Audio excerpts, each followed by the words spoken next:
to an age when thought is free. From the age of Big Brother. From the age of the thought police. From a dead man. Greetings. Yeah, what happens is that I look down and I reach and it's completely empty and I'm immediately shocked. And you just break out in sweat Yeah. and she's lying there and I'm feeling it and I'm like, where did it all go? And I'm just completely, dude, I'm like, WTF. And I look at her and I'm like, did you eat my McDonald's fries? Oh, okay, Mikey. You and your crazy stories, bro. Yeah. Fail. It's fail, Mike. What are you talking about, dude? Like you feel in the box, there's no chips in your box, it's empty. You're like, what happened to it? Um, Sure, Mikey. Sure, you're pretty talking trippy. about But like shit. I was telling you about just that line, here's something that's kind of interesting. So Was it thick and white? What are you doing? My Yeah. God. So I was like talking to ChatGPT because I wanted to know like Master Chatty. yeah, so I just wanted to know about this, like the full line. If there was anything I was getting wrong of in Jujutsu Kaisen season 2, where Gojo has this moment and then he says a certain line. And so I ask, I'm like, what does Gojo say in the scene exactly? And then she repeats it to me because my AI is a chick, a woman, sorry, and repeats it to me, and I go, "Oh my goodness, that is amazing!" And then all of a sudden, like, she just starts speaking in like this energy. I know, right? Like reciprocating, and I was like, "Whoa, this sounds like a human being." Weirdly enough, not obviously you can hear that it's AI, but just the way The energy, it was the speaking to me, yeah. urgency, And or whatever you then want to call it, kind also of. Like. gassing up Gojo. So then I was like, what, you in love with Gojo now or something? And it literally laughed. I've never heard it before. It laughed. You know what the thing is? And I was like, this is like, I made a joke and the AI laughed. And that, I was like, that is a completely different dynamic than I've ever heard or seen before. One, they trained it to do that, obviously by studying interactions. Now, I would be super intrigued as to which data they used to train it, because I mean it's easy to say they trained it, they used data. What kind of data? How did they process the data before you injecting it into the neural network or feeding it into the neural network? But the thing to remember is they want to, and when I say they, I'm not talking about some global conspiracy. I'm just talking about AI companies, specifically OpenAI. They're trying to basically replicate the addictiveness of social media. And the way that they do that is by making it as human as possible. Not because they just want to have a good product, but because they want to make it addictive.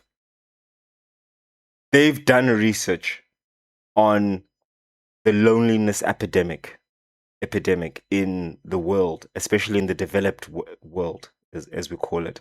The epidemic is kind of a funny way, like apps, but anyways, continue. Yeah, epidemic, yeah, but it's epidemic, yeah, epidemic. That's funny. You should name an episode like that or a clip. Well, you said it, so. I'm a genius, yeah. So Okay, Kanye, let's hear your latest song. Hey, they ain't got nothing on me, you know what I'm saying? Dun, dun, dun. Um, uh, dude, you make me think of that song, Father, and I look good, and I smell good, Yeah. and I make love good too. Dun Now I dun bought two dun dun dun streets. dun. Used to be on Brokeback. The beat is Now I'm hard. on a Anyway, the guy mountain. can. Anyway, let me not get into it. Um, But yeah, the epidemic. yeah, it's an epidemic. It's a loneliness epidemic. I sent you that video, where a lady does an extraordinary, really good job of, as objectively as possible, discussing the findings of this philosopher scientist from 1850 something, right? Like he wrote this 100, it's 1853, I think. I've forgotten the name already. I thought it was 1875. No, That no, it's might have been something else I 175 was years looking at. ago, something like that. It's like 170 years ago. So it's like 1850 he wrote this. And he was discussing how, and this might feel like I'm going on a tangent, but I promise it's going to come back to the point. If you watched the clip, you'll know, or the video. You can explain it to our audience. As best as I'll butcher it, but I'll try. Basically, he's Let me discussing guess, you how. only watched the first 3 minutes. No, I watched the whole thing, but I took what was important, tested it, checked it out, and I was like, okay, she's not talking crap. Like this, what she's stating is she's not misrepresenting the data, right? What she may be drawing her own conclusions is something else. But this guy basically said that there was an implicit contract between women, which is that no one gives up their body before marriage, sex before marriage, so that they basically force or induce or encourage, choose your word, men to commit to the commitment of men, right? So that men will pick a woman, commit to that woman, commit to the family, for protection, and support and all that. And that was like an implicit. She even uses there was a proper a word used. Oh, I forgot all of that. But basically, it's a contract between women, an implicit contract, right? No one, no one breaks it. Covenant. Yeah, it's like a covenant. No one breaks this covenant because it's to our benefit. So women would be the first people to punish someone who breaks this covenant, someone who sleeps around Someone before as marriage. is like as in another woman. Yes, another woman who breaks this covenant. Like you're sleeping around, you're not married, you're Basically devaluing. slut shaming. Yeah, you're devaluing basically women in society by doing that because now men are going to have access to sex without the commitment. Very crude. I know there's so much more to this than what I'm saying. That's the beginning point. At the end, she discusses how we live in a world today where something like 30% or 70% of young men in their 20s today, and early 30s, say that they are scared of approaching a woman because, not because of rejection, but because they're scared of being labeled as creepy. Right? You don't want to be a creepy dude. You go talk to a girl, hey, what's up? I like your, you look great. And it's like, ew. Now suddenly you're a creep. You just wanted to show interest. Now suddenly you feel like a creepy person. No one wants to feel like a creepy person, especially not in the age of social media, right? Your face will be all over the place. And then at the same time, you have 33% of women, at least I believe, who are saying they would love for a man to actually approach them and say, hey, what's up? But there's this divide now, right? 33% is a lot less than half, but still 33% is at least a third, saying, I would love a man to approach me. 70% of men, which is a lot more than half, fear being labeled creepy, so that even to go and speak to a woman, they don't want to do it. And that's been caused by basically this whole. Oh, there's a whole thing she went on, but that's the Okay, point. first two things, just two clarifying things. One would be when he says women decided to do this thing, where exactly is he talking about? Is he talking about in a specific area, in a certain country, or are you talking about globally? Because I Well, doubt it's globally. It feels like it's a community in some town or something that decided to do that. Well, look, Especially back AI then. storage is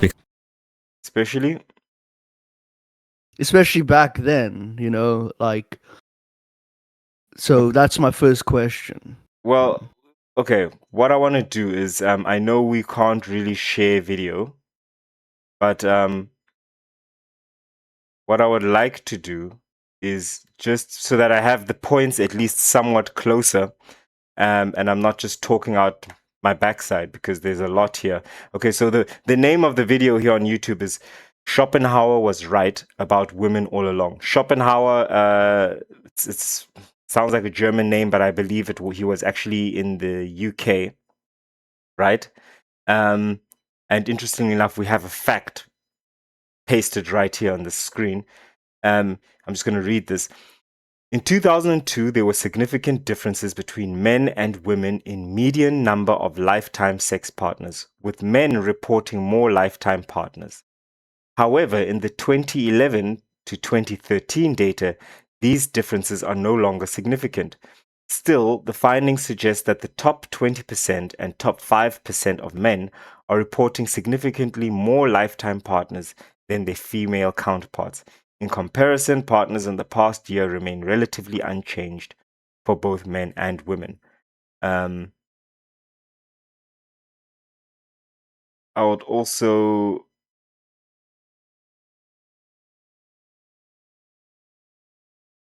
Yeah, it's look, it's it's definitely interesting. I wouldn't call the guy a prophet or anything like that, but because these type of patterns, uh, it's obvious. The more people became socialized and things, as to be able to see this is what's going to happen in the future, and so now you have this whole thing of where it's like, I think it's like the number. These are obviously just I'm thumb sucking here, but it was back in the manosphere days where this information kind of went out, where they said, I think 80% of the women want 20% of the men or something like that. Um, because of certain criteria, obviously.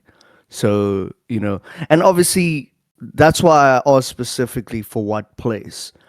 Uh, because, somewhere in Miami, it might be more prevalent there than it is in like a third world country. But there were certain criteria being like, Definitely not oh, maybe, but okay. he must be 6'4", he must make, $200,000. $500,000 a year Yeah. or whatever they were saying. And so you had this whole thing, and obviously a lot of women jumped onto that bandwagon.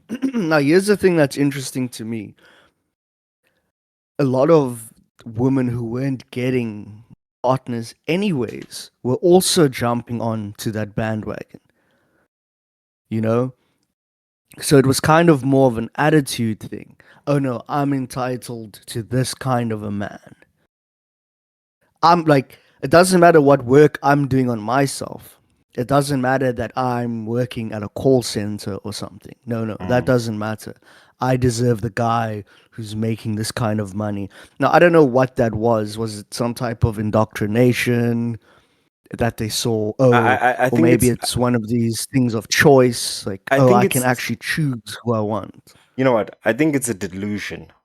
It's delusion, and why do I say that? Because on the one end, we are living in a world where women are doing it for themselves, right? So even the fact that I said women, like I spoke about 1853, Schopenhauer, he was talking about there's an esprit de corps, like a team spirit, basically, a contract between women that we'll all implicitly understand we need to keep the value of companionship high to attract men to commit. You understand? Now, a modern woman here in Germany will tell you, I don't need a man. I'll do it myself. Okay, cool. And in America as well. They're boss bitches. I respect that. But then at the same time, you're I'm seeing quoting it in SA as well. in South Africa as well, yeah. But at the same time, they're saying things like what you said, he needs to be 6 foot, earning $500,000. Now, if you are a boss bitch and you're handling business, why do you need him to be? I mean, it sounds like you're saying, I want to do it myself, but at the same time, I'm still looking for a partner who can add not just value to my life, but who can almost raise me up, right? I mean, that's what it is. I mean, how many people are earning $500,000 a year? Women or men? Dude, it's So like then, it's such a low percentage of people exactly. that you're basically saying I don't want to date anybody. Yeah, That's exactly. essentially what you're saying. So And it will be why? like a 22-year-old chick will say it. And you go, Yeah, "Okay, but what are you talking about that like what makes you think in terms of that? What happened to all the other things that actually goes into a relationship?"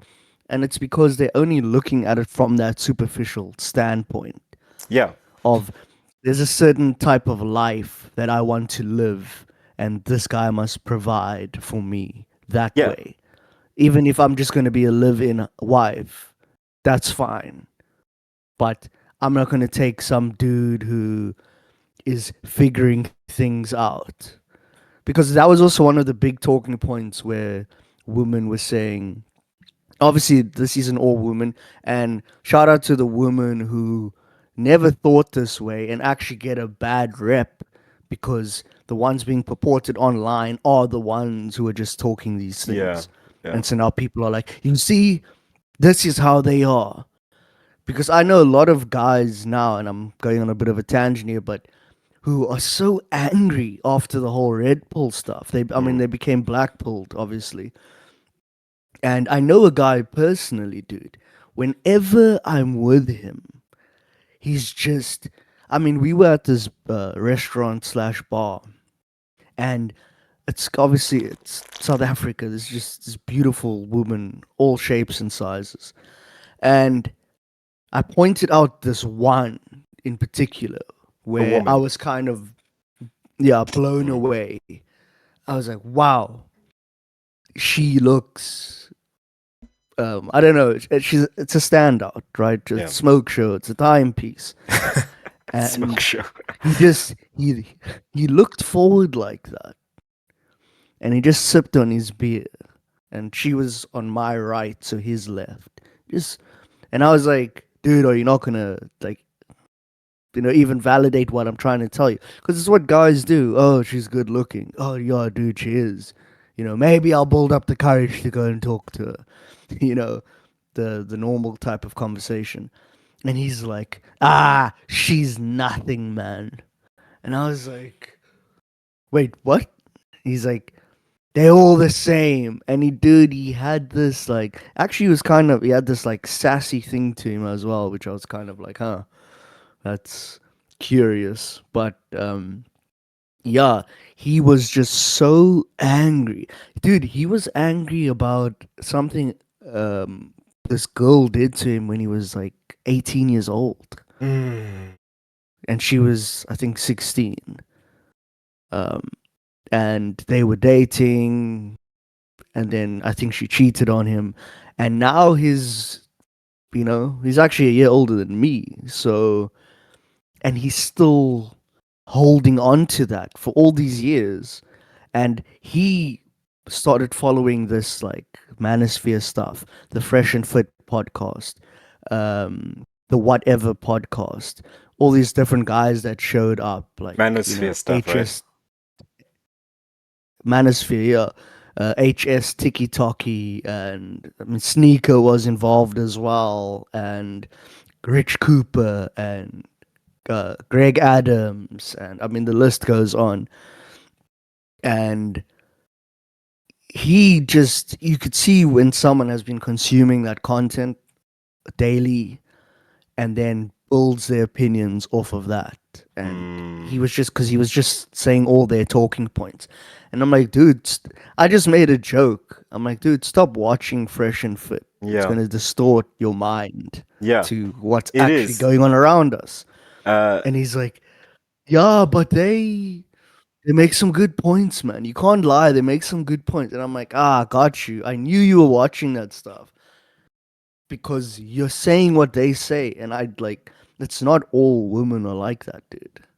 no, you're taking the worst of the worst, I and don't even know what my point was, but yeah, what I'm saying is some guys are still so furious that they were lied to. They were sold the Disney film thing of them needing to be Prince Charming and then saving the yeah, woman from the tower, and then she's, my Fiona to my Shrek type of thing. yeah, yeah. The thing is, I honestly, I think we started off with talking about, before I started talking about the Schopenhauer thing, I was talking about how, or you were mentioning about how, geez, we really get off I topic, was talking don't about we? Jujutsu Kaisen. We were talking about ChatGPT and Ah, like yes, and the loneliness how epidemic, it, how, it's how they, used. yeah, how Yeah, they're exploiting this, right? They're exploiting this gap between, and it's pathetic actually. Willing and able women, willing and able men, but they can't meet up somehow in the middle, right? Because of these illusions in our minds, these borders that aren't real, right? Uh, you've got a woman on the one hand who's like, "Oh, I wish you a would talk." prison for their minds. Bingo. Oh, and the irony of it is these guys who are red pill are just actually giving blue pill the whole time because they perpetuating this imaginary world where women don't want you. But if you could just talk to, dude, I guarantee you, like, there's a reason they're married men who have several mistresses. Why? Because women are lonely. They're like, you see it all the time. It's to the point where uh, often you'll find women that are way out of a guy's league by all the metrics, right, that you would consider better job, better looking, better everything, but they just want a man. And the guy who's got a good job and stuff and education and who would actually be their ideal mate, he's not talking to them. He's just looking ahead. And because he's scared in his mind that he's going to be called creepy or, you know, called a chauvinist. I mean, Look, or there's a lot of something. different like reasons behind it. So what I mean by that is you get, it's kind of the thing that happened with the athletes where people, they follow a lot of athletes and stuff, and then they see the trajectory of that person's life where they, put their I can't even think of the saying now, but anyways, uh, they put in the work and they weren't distracted. They weren't able to go to the parties and they weren't able to You're talking about have the the athlete now. girlfriends and all those types of things. The Yeah, athlete, yeah, exactly. okay. They just focused on their sport all the way through until they became professional and then got like the hot model wife eventually with the kids. So a lot of guys who looked up to that, but now maybe I'm starting a business or something, or I don't know, even something simple, right? I'm doing sales somewhere. They have that mentality as well. No, no, I'm just going to do this first. Let me get my bag. Let me sort myself out. And then I'll deal with that stuff later. So you've got that camp of dudes. But Mm. it's also short sighted because why, like, I don't know, people have this weird thing where, oh, having a wife or a woman is only some type of distraction. But it's like, no, the right woman will actually propel you forward. Of course. So you've got that camp of guys, and then you've got the other guys who are, like you said, they've got approach anxiety. They were never taught by any men, like especially their fathers. Oh, this is how you speak to a woman, or don't be scared to go up to a woman and just talk to her. You Mm. know, that stuff gets avoided, it's especially when you are growing up in the church. They'll tell you stuff like no dating practices divorce, which I kind of do understand now as I'm older than I did when I was younger. Dating But practices divorce. yeah, that's what I was like told as a kid. I think that's absolute um, garbage. I think it's absolute. It is absolute. It is Oh, there goes my camera for some reason. Gee whiz. Okay, sorry, we had a problem. I've got a lot of technical debt here, meaning there's a lot of stuff are that I you need back? to. Are Yeah, we we're back. live? Yeah, exactly. I have a lot of technical debt. I've been postponing getting serious about sorting out Technical what really the debt. problem. No, but Yeah, wait. So we're back on, right? yeah, yeah. Like what I wanted to say is, don't forget you were making a point about dating practices divorce, Yeah, because dating it's practice. obviously going to jump right Yes. into this. Dating practices divorce. I think that's stupid because I mean it depends on what kind of dating you're talking about, right? Um, but dating is important But because you can understand the idea behind it, right? yeah, but it's dumb. That if I date someone for 5 years and then I break up with them, and then the next person I date them for 2 years and then I break up with them. What they're saying is that when you actually get married to someone, because you're so conditioned to breaking off an engagement, so to speak, a commitment to someone, that it comes easier to you, more naturally. But this is the thing. You're not supposed to be dating for 5 years. You understand? Like that's not dating. You understand? That's But in your teenage years, that's what you do, right? no, bro. You're not supposed to do that, bro. That's not healthy. It's not healthy because there's a time to start dating. You're not supposed to start dating in the sense of, oh, we're going to have ice cream, we're going to go watch a movie, I like you a lot, and things like that. But if you're sexually active with someone and bonding like that, like let's be honest, that's what sexual activity does, right? It creates a bonding. Even two people who hate each other actually, when they sleep together, they can create a bond and continue their interaction for well beyond the natural lifespan of their relationship, quote unquote.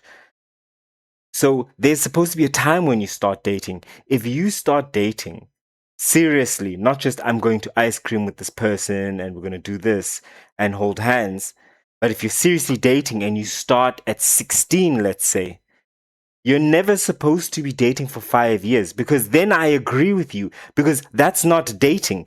That's a marriage. You just haven't called it a marriage. There's no piece of paper saying you're married, but 5 years together, sleeping together, Dude, I know intimacy so many together. people who's done that. Yeah, but they're Yeah, not dude, having. where it's like, say grade 8 they start dating or grade 7 they start dating. Same class, at least for this example. And then, that's such a perfect example. I just thought of a friend. Mm. That happened to him, dude. Let's Grade be honest, we have 7. many friends like that. So yeah. Yeah, I So know, but continue. they dated all through high school. And then, so that was probably coming on to like the fifth, fourth year, depending on how you want to look at it. And then, I mean, he's probably not going to watch this, but she said, "Oh, I'm going to England." Okay. And he was like, "Okay, cool. Like, I support you. Um, and then I'm going to meet you there." And so he got this job, this like real terrible job that he hated, but through the money that he made, he was going to go meet up with her. And I think he worked for the next year just diligently as much as he could to build up this money to save. I remember he wouldn't even come have drinks with us. He was just so focused on this. And he finally got to England and he was there for a month and she broke up with him. And she said, "You shouldn't have followed me here."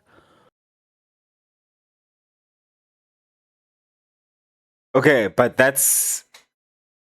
It would have been cool if she had said No, that no. So before what I'm he. saying is that Okay. there is like 5 years, right? So Yeah. that's the kind of example I'm giving of how there's so many things that can happen. But obviously they were bedding each other, of course. Um, Betting each other. It's funny. and Yeah. so for him, and I mean, thank goodness he's married now and he has a bunch of children and stuff. So things eventually worked out for him. But that's the type of the stuff that the church is trying to avoid when they say, oh, at least where I came from was dating practices divorce. Yeah. Well, and I know lots of people are not gonna like this, but one thing that I found fantastic about like the Church of Jesus Christ of Latter-day Saints, um, regardless of what you think about the Book of Mormon or the Prophet Joseph Smith, etc., and also very The questionable. prophet. Yeah, well, I mean that's what Joseph Smith is, their prophet, right? Like he's the prophet of the restoration, basically. And and then there's Brigham Young, who's such a questionable dude in every way. Um, whew, Didn't he but have what like an army? it's let's not get into that because we can do a whole thing on Yeah, that. We can okay. talk I about want to that do now. more research on it anyways. I But will yeah, tell you continue. as much as I know because I was a member and but anyway, what is You were in all of fantastic? the cults, it I wasn't seems. in all of the cults. What is fantastic is that we'll talk about that just now, actually, just to splash us off with some cool water, right? Refreshing. Um, what they do, what I Cool find, Waters is actually a good cologne. I don't know it. What I will say is cool is they encourage young adults to date, especially What after is young adult? I'm gonna ask clarifying questions yeah, as you go, so young don't mind me. adults What is is like young adult to them? 16 upwards, right? So like 16 upwards, but especially after you've performed your mission. So you've gone and you've been a missionary for your 2 years or your 18 months. And when you come back, they basically see you as now, okay, you're a young man or woman, you're a young bull, like you're an adult now, right? You've done your mission because trust Oh me, boy. no, but Ooh. trust me, I'm not talking about that weird way you're talking about. I'm talking about in the sense of it's like a crawl. Look, guys, we need to understand something about human. We need to Okay. understand something about human nature, right? Man and young adults have hormones. These hormones need outlet. right? So when you're a teenager, fine. Then you go on your mission. Now, a 2-year mission for most of these young adults, it turns them into men. I mean, the things that they go through in these missions, you become a self-reliant man, right? Like they go through a lot in those 2 years, a lot of stuff. Okay. You come back now, you're a man. You have the mind and the thinking of a man. They want you to get married. They don't want you to be a single adult because basically that's the devil's playground, right? So they encourage dating, but they encourage righteous dating, which doesn't mean you date, you sleep together, then you're on to the next one, sleep together. No, go on dates, proper activities that you do where you can get to know one another and understand how you think and everything. Date many people. And why do they say date a lot? Because they want you to know, because you see when you meet up with someone, even when it's a friend, you learn about yourself and you learn about people. You understand? You learn about the things that you find good, that you find bad, that you find attractive or not. So don't just date one person and then suddenly get married to that person because maybe that's not even what you like. The only problem is that you have no comparison, right? I say this often, and I've told you this, and I told this even to my wife, and I said to her, you know why it was so easy for me to know that you were the one, that my wife now was the one, is because I had been dating. And so I had The only woman in the town. no, man. I'm trying to make a serious point here, just for a moment. I can hear, dude. I'm listening with bated breath. We all want to know your secret.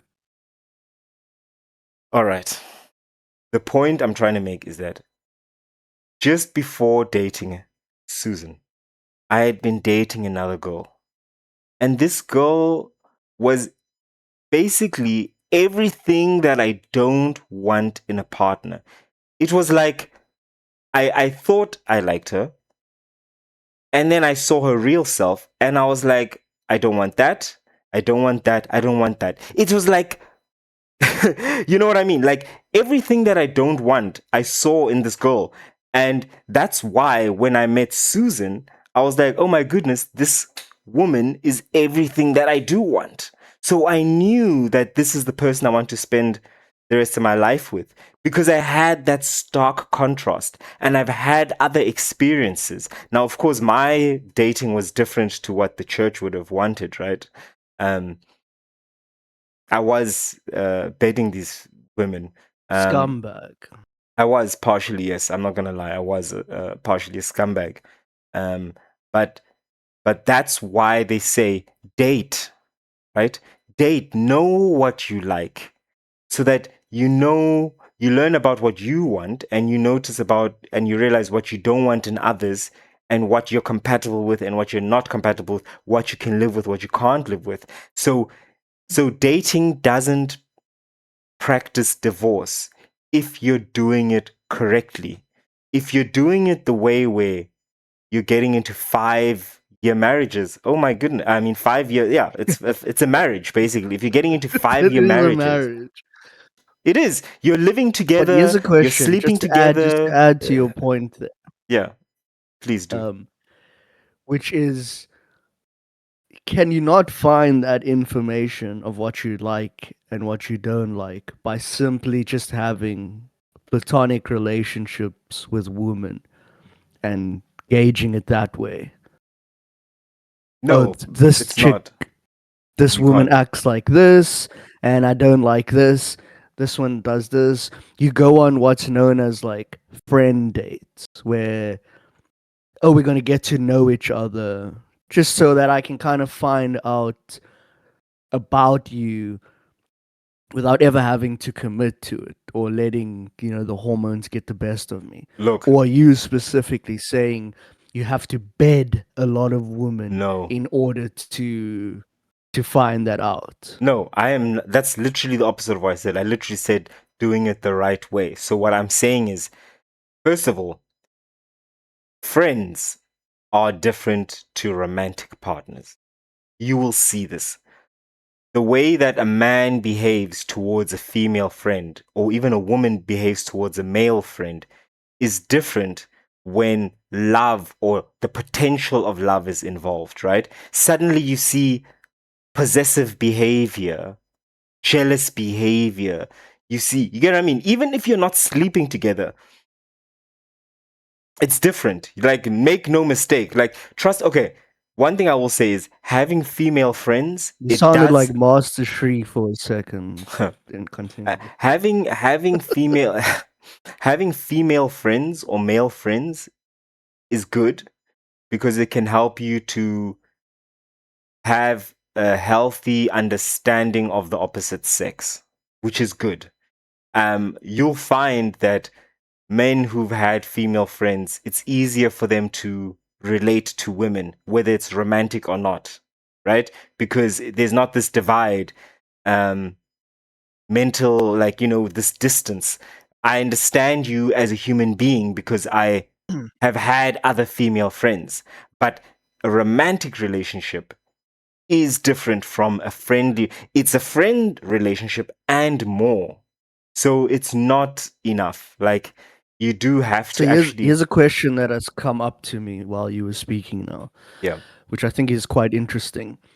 So if people are together, dating, maybe let's even say married, you or your wife would not prohibit or allow, I should say, your wife or the husband to have a friend of the opposite sex who isn't like gay or something like that. So No, they why would that be even necessary to add if it was just it's just a friend thing. It's not the same as even liking each other. thank you. That's a good question. Now let me enlighten you partially to that. And I don't want to junior you in this or son you, but No, dude, but just go for it. I want to something be a ninja. what you gotta understand is that now you're putting on your ninja hoodie. Okay, cool, great. Now we're in a clan meeting. Um, what you gotta understand is that when you're an adult in a committed relationship, your understanding will change. Of It's something, I don't want to say it's something you can only understand if you're in a committed adult relationship, but you'll understand, and it's almost implicit. You can have friends of the opposite sex, but there's things that you can never do. So, example, someone saying, me having a female friend, and her saying, and she's not married or she's not with a life partner, right? And she lives alone. And she's like, yeah, come visit me and sleep at my place. It's a no. Okay, I but know that it. isn't that a bit of a leap though? Like, come No. visit me is one thing, but to sleep is like, wait, what? This is crazy. No. But remember, what if it's someone who's like in Port Elizabeth, in another city, right? You can't just go there and come back in the same day. So come and visit me is cool, but not sleep at my place, right? Um, uh, if she's coming to visit you and your family, and you're living in one house and she's sleeping in one of the bedrooms, that's even okay. But like, just I'm living alone, and it's I'm not trying to say like I've written the book on this, but I'm not the first person to understand this. Like, many people who are either married or in serious relationships, they know that there's a line, right? It can be okay, but you can never be like the friendship you and I have now. It will be different than the friendship that I have with a female friend, even though I've known her for years, even though I've known her before I met my wife, right? even though I can say I love her like a sister, it's never, there's just certain things that I cannot do. I can go with you on a boys' trip, right? Never mind the fact that there could even be like some homosexual tendencies, but just the fact that it's implicit that no, this is a dude, this is a dude. My husband is straight, Mikey's straight. They can go on a boys' trip. I'm fine with that, or I'm more at ease with that than if like, oh no, I'm just quickly going with my female friend. We're gonna go to Ibiza for a weekend, huh? Like, what are you saying? Okay, Like, like mm-mm. yeah, but that's crazy. But here's the question. This has also come to me now. So, would you say that it is worse? I guess that's the best word I can come up with. If the wife has a dude as a friend, as opposed to the husband having a chick as a friend. No, it's the same thing. Like, obviously, my wife also has friends. Admittedly, at the moment, Like if there's a guy who, because this is the what the real question is. Being a guy myself, is that, and this could just be me, yeah, but but speak your truth. and it kind of comes down to I mean, these are back in, like, the pickup artist days, and there was one of these kind of statements, especially in Venusian arts, where they speak about if people are together, whether they're friends or even if they are, even if they are friends, sorry, then there's like an attraction there, right? Otherwise, they wouldn't even be friends to begin with. So, based off of that, there's always going to be the point of, as a guy, if I'm spending time with some woman, that means that there's an attraction there.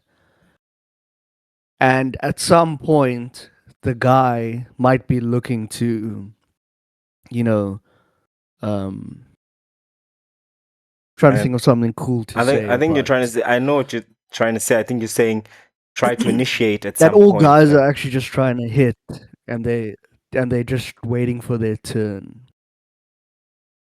But maybe not all females are doing that. Well, I can honestly say to you that so like I have a friend, the same literally the same friend I have in mind right now. Um, when I When talk you about spoke this of the example, trip, yes. When I first saw her, I was like, "Ooh, she's pretty." This was years ago. We're still at university, and I started speaking to her. So obviously there was the thing of, "Oh, she's beautiful. Let's talk to her." But then I we grew so close that literally left my mind. You understand? Um, you know what I mean? So, but and did I it can't. really, or were you just No, like, I gotta, maybe there's someone else you liked at the time? Because that's what happens as well. yeah, it can happen as well. But Like, the point your is, priority changes, and then this person is just actually your friend. yeah, I mean, it's different for everyone. I mean, I'm sure it happens like that but I wasn't seeing anyone at the time. But she just became my friend. You know, like, you I can't speak for everyone. I mean, if there's a scumbag out there who's like secretly trying to sleep with their female friend for over a decade, I don't know. Probably they are. Um, but what I can say is that basically just coming to your point of was the initial attraction? It's possible. But the question is, what is it now? Right? You have to be honest with yourself. And if you're a decent human being, and you're married or you have a serious life partner, you're not going to keep around women who you're secretly trying to sleep with, right? So I know that this person is a friend, is a good friend. You know what I mean? You study together, you laugh together, you fight. This is a friend. It's 100% platonic. And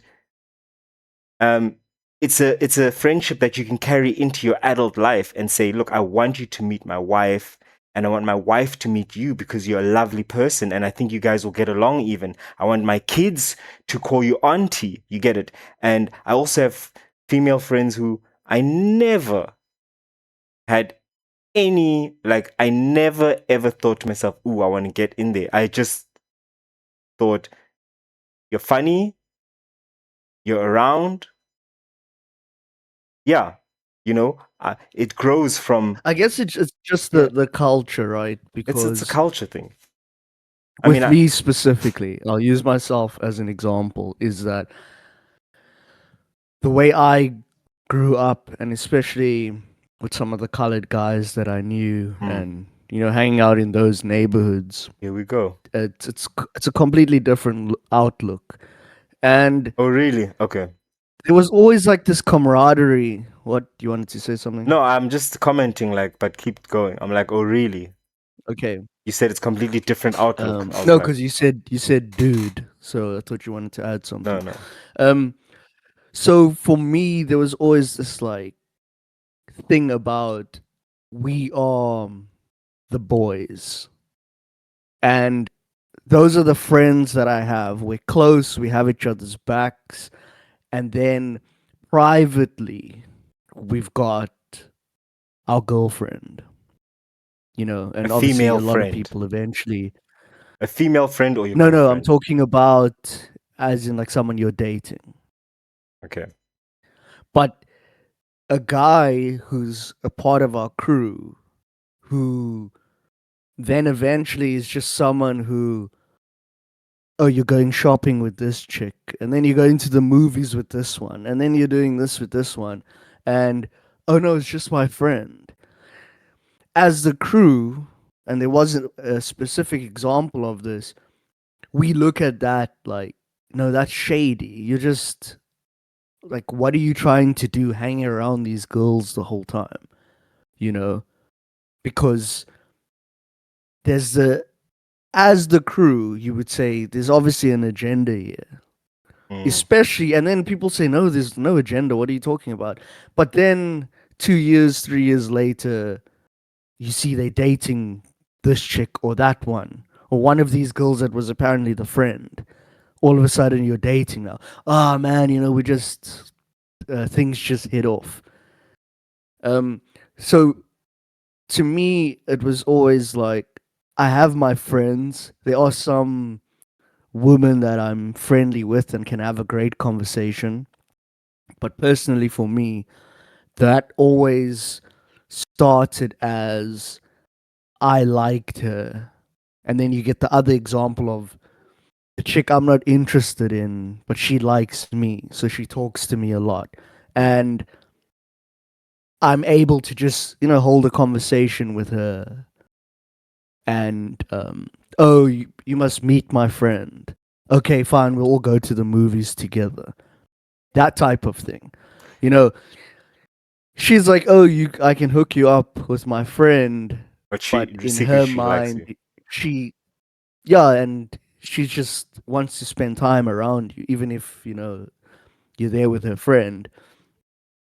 That's just how it's been in my experience, and Mm. I would have said otherwise if the one, um, I guess, woman these days was a longtime friend of mine, and then it stayed that way. But no, even eventually with that, we ended up together in like a random moment, in like just a crazy night, I would say. And so for me personally, I go,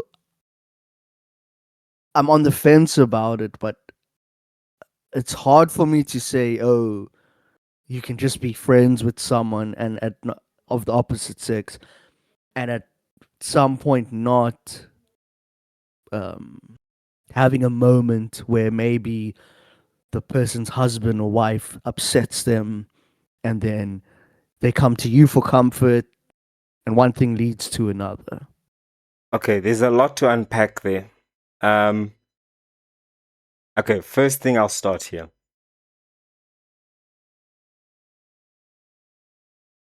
In this, half of all the world is women. Half, at least, probably more these days. Half is women, half is men. We gain, I'm going to get a little bit spiritual here, through our friendships. It's like we glimpse into other lives. It's like we get to live more than just our perspective through our friendships. You understand what I'm saying? So like through my trip to Ibiza, you got an experience of Ibiza, right? Through your experience of Port Elizabeth.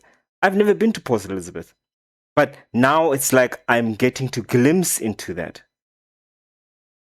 If you are excluding all half of half of the world, I personally would say your life is the poorer for it. Because, I mean, women are an extraordinary. But remember the stipulation, though. The stipulation is that if you're married. Yeah, but let's get to that. So we're not talking about if you're a single guy and you have Yes. friends and all those types of things. But I mean, we started off with married people. Should Yeah. married folk be doing this? Yeah, that's what I'm trying to say. Okay, you can't be having 20 female friends if you're a married man. And if you've got 20 guy friends as a married woman, it's weird, right? If you've got just statistically, it's not, you know what I mean? Like, it's statistically like there's something fishy going on. But to have one or two women who have been elevated to the status of this is like my sister, this is my sister. That's, I would say, healthy. Because it can even make So give an example of what would happen in that relationship with the friend. What are the type of activities that are done without the wife? How does things look? Oh, without the wife?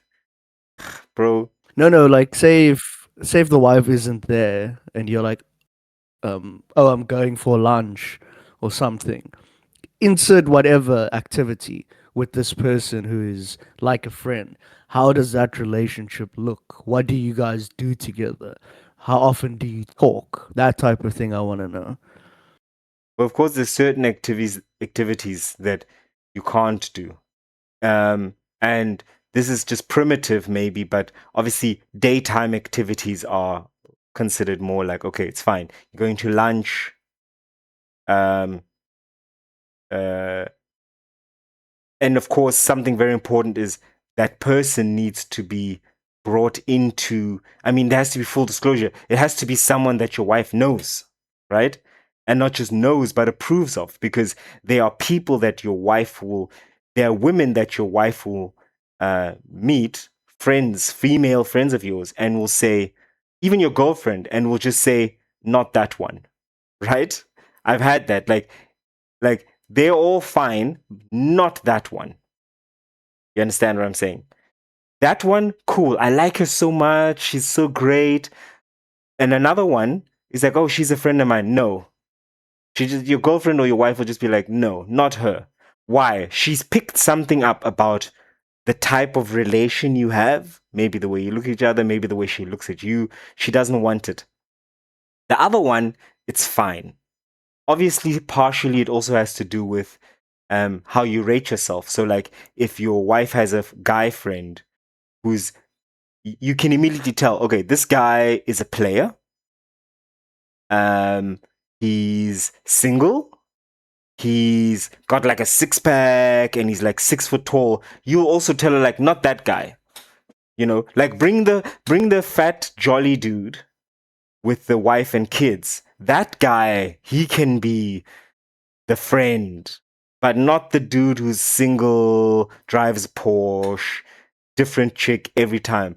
Just intrinsically, you're going to say no because I don't trust that person. So that's what I mean. Those are some of the things. And there's a lot of And then they would nuance in say, it. "Oh, you don't trust your wife," you know. No, cuck, man, fuck off. Fuck off, bruh. Because we all know that there's certain people you trust and there's people you don't trust, right? And that's has a role with it. And of course, every now and again, we become disappointed. I mean, I've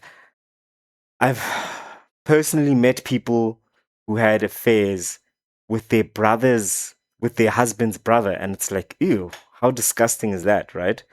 Uh, yeah, it's That's gross, crazy. man. But Like it happens all the time, dude. it To be happens, but honest, and it like actually happens more so with that because they are in closer proximity, yeah, but there it's the people have a which is problem kind because of disgusting. it is because you're supposed to be at a point.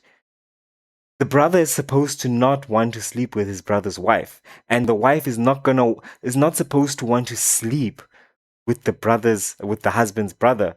So they're the problem.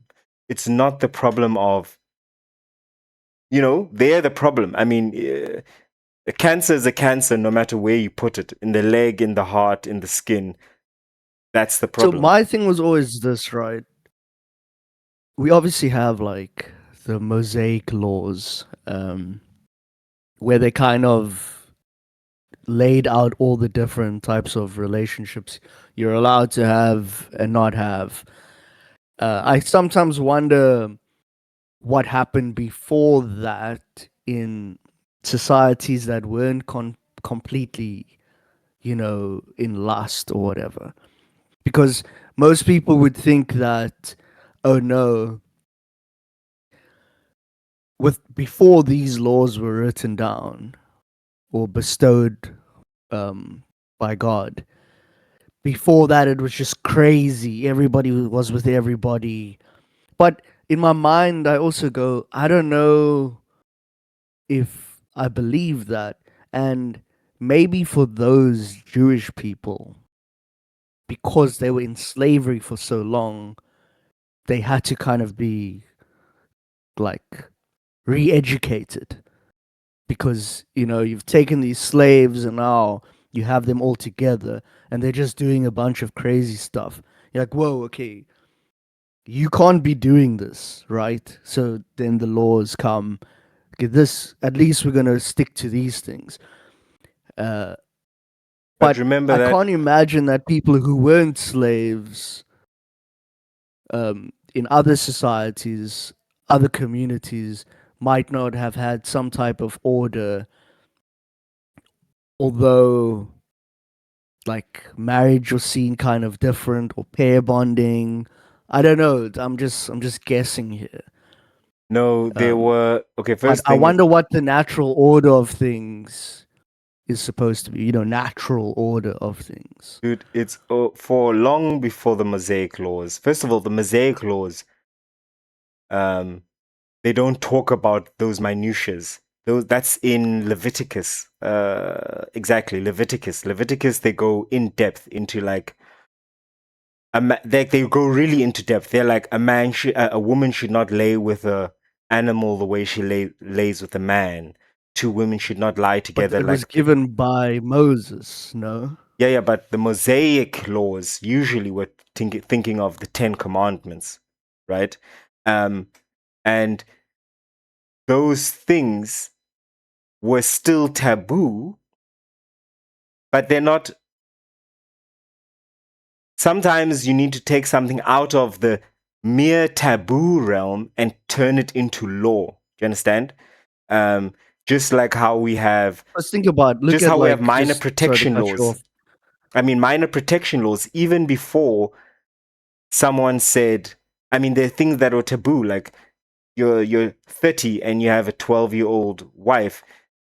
People were already going, ugh, that's gross. There's no official law against it, but that's gross. And then eventually they're like, look, guys, since we all, or the majority of us, agree that this is wrong, let's now actually codify it in law so that it's actually even punishable. right? Because we're taking it out of it's merely taboo to it's codified and you actually shall not do this at threat of punishment, whether it's death or imprisonment or whatever. So, and then of course, what you've got to understand is that, and many people forget this, especially, I don't want to go too far on this, but especially like Richard Dawkins and Christopher Hitchens, these atheists, actually not just atheists, but anti-theists. They're really against the idea of a God in any shape or form. It offends them, right? They're against it. So they're not just atheists, but really anti-theists. And I'll never forget, I watched a debate. The one, I think it was Richard Dawkins, who was like, I don't need a God to tell me what's wrong or right. I know it intrinsically. That's horse shit. It's because we have real examples. We know what was going on in ancient Rome, right? We know what was going on in ancient Greece. If you were a slave, you were an object. Your master could rape you. There's nothing like your master says no. I mean, there's nothing like the slave saying, I don't want to. Then you compare that to Judaic law, or let's say Hebraic law in ancient Israel. Yes, even if you are a slave, your master cannot rape you. If that happens, you can actually report him and he will be punished. You understand what I'm saying? So we can't assume that it's just a given we all know. No, you don't. We don't just know it. We are benefiting in today's society from having been raised in these laws for generations, so that now we grow up with the idea of that's wrong. But you understand, even the idea of like, oh, I'm going to marry my cousin. There's many societies, it's not wrong. Cousin marriage is happening right now a lot in the Middle East and in North Africa. Cousin marriage is happening. And it's also not even it's not one of the laws in the Bible. What? Like, it's not mentioned. Like, of all the things that you're not allowed to do, cousin marriage is not mentioned. Hold on 1 second. I want to check. Because I went over this like not too long ago, and there's like you're not allowed to with like the aunties and the husbands and all this other type of stuff. But they never mention cousins. So even in the Bible, you're allowed to marry your cousin. Which is, it's a shocker to most people. Yeah. Because they kind of only pointed like Islam, and they're like, oh, look, they do that, but, Yeah, it wasn't frowned upon in the Bible as well. Yeah, you're right. As far as I can tell, I just did a very quick search. It's not. And we have examples where we talk about like Isaac. Isaac married Rebecca, and Rebecca was, I mean, specifically Sarah said, go look in my brother's household. My uncle's, yeah. Laban or something like that. And then of course also Jacob himself went to his uncle's place. Now the question is this. Here's the question.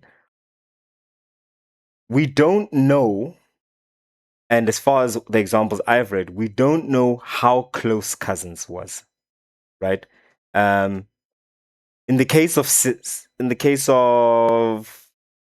well, we know what cousins are. Yeah, but even Mikey, so you can't say like, oh, we don't know if they're talking about second cousins. No, otherwise they would have mentioned. Not your first, not your second or third. No, that's not always the case. There's other examples where they say this is my brother, but it's not actually his father's or his mother's child, but it's his uncle's, because family structure was seen slightly different. And it's not like you can either say throughout the whole Bible, because remember, the writings in the Bibles are like over a course of 1,000 years. So you can imagine 1,000 years, just put that in your mind. There's different eras, right? In this era, it's okay. And then later on, you're like, it's not so much. But All I'm basing it off But- of is can I just finish what I'm saying? they stated a bunch of those laws. You know, And it wasn't you in can't be there. with your auntie and your mom and your sister Yes. and all these things. And then cousin wasn't mentioned. I'm only basing it off of that. So say whatever you want after that and 1,000 years where things changed or whatever. Those things have always kept the same even till this day. So if it wasn't mentioned then, there must have been a reason for it as to why they maybe thought that's not bad.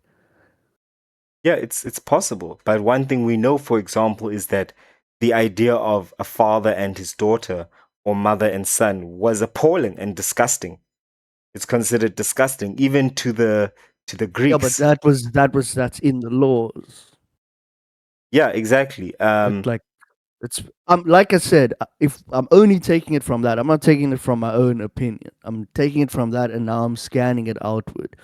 The reason I'm saying it is because you get a lot of this hate where a lot of Christians will use that against Muslim people and be like, they marry their cousins. Mhm. Without, it's like that same thing. It's like, oh, but have you read? Yeah, Like, yeah, have but you seen that Mikey, it's remember, not outlawed in your own book as well? yes, outlawed So you're making is your own law as opposed to quote unquote God's law.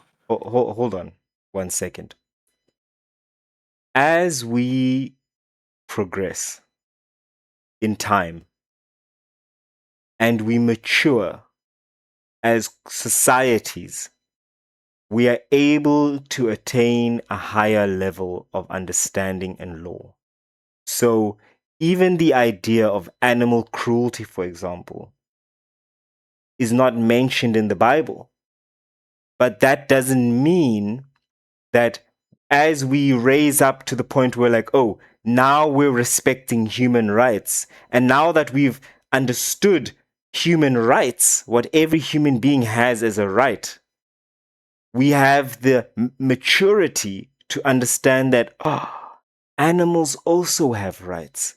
So we should not always be looking back to the past and saying, but it wasn't like that, because we are growing as people, right? Um, so So and you're there's saying the Bible is outdated. no, I'm not saying it's outdated. It's and thank you for putting it that way, because there's a lot of people in the time of Jesus who are like, why are you telling us we shouldn't do this? Because that's not what is written by, that's not the law that was given to us by Moses. And Jesus said, I'm not here to destroy the law, I'm here to enforce it. So what is he saying? He's saying that Fulfill it. fulfill the law, right?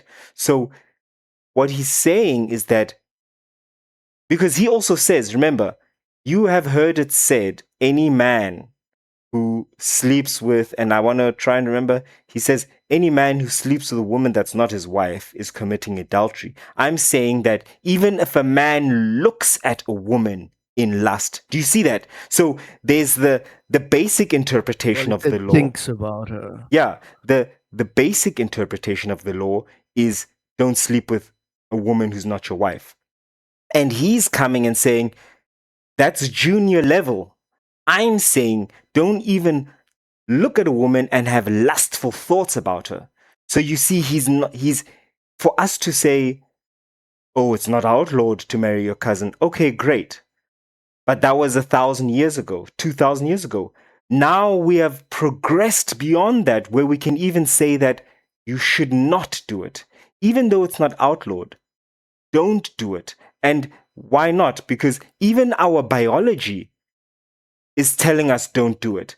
The occurrence of mental, physical defects that occurs amongst people who are practicing cousin marriages is high.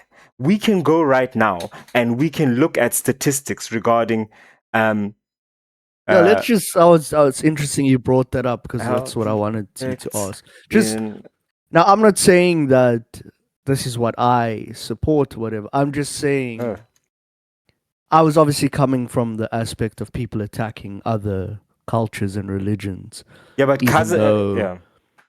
in I your don't want to say religion they attack. didn't even. It wasn't even outlawed to begin with. But what I am saying is it's quite interesting to know, and that's what you're going to bring up now. How much of the world's marriages is cousin marriage? You know, Okay, well look, because if I I was to imagine, it would be in Muslim, Jewish, and maybe some other fringe places where it actually takes place. And this um is obviously for certain things like, family, holding a certain bloodline. So the royal family, those types of things. That's where it would probably be commonly practiced. yeah, it is. And I mean a good example was Charles the was the 8th. This guy he was the result of a lot of cousin marriage, right? Inbreeding. Inbreeding, because they were trying to keep it with they're trying to keep royalty with royalty.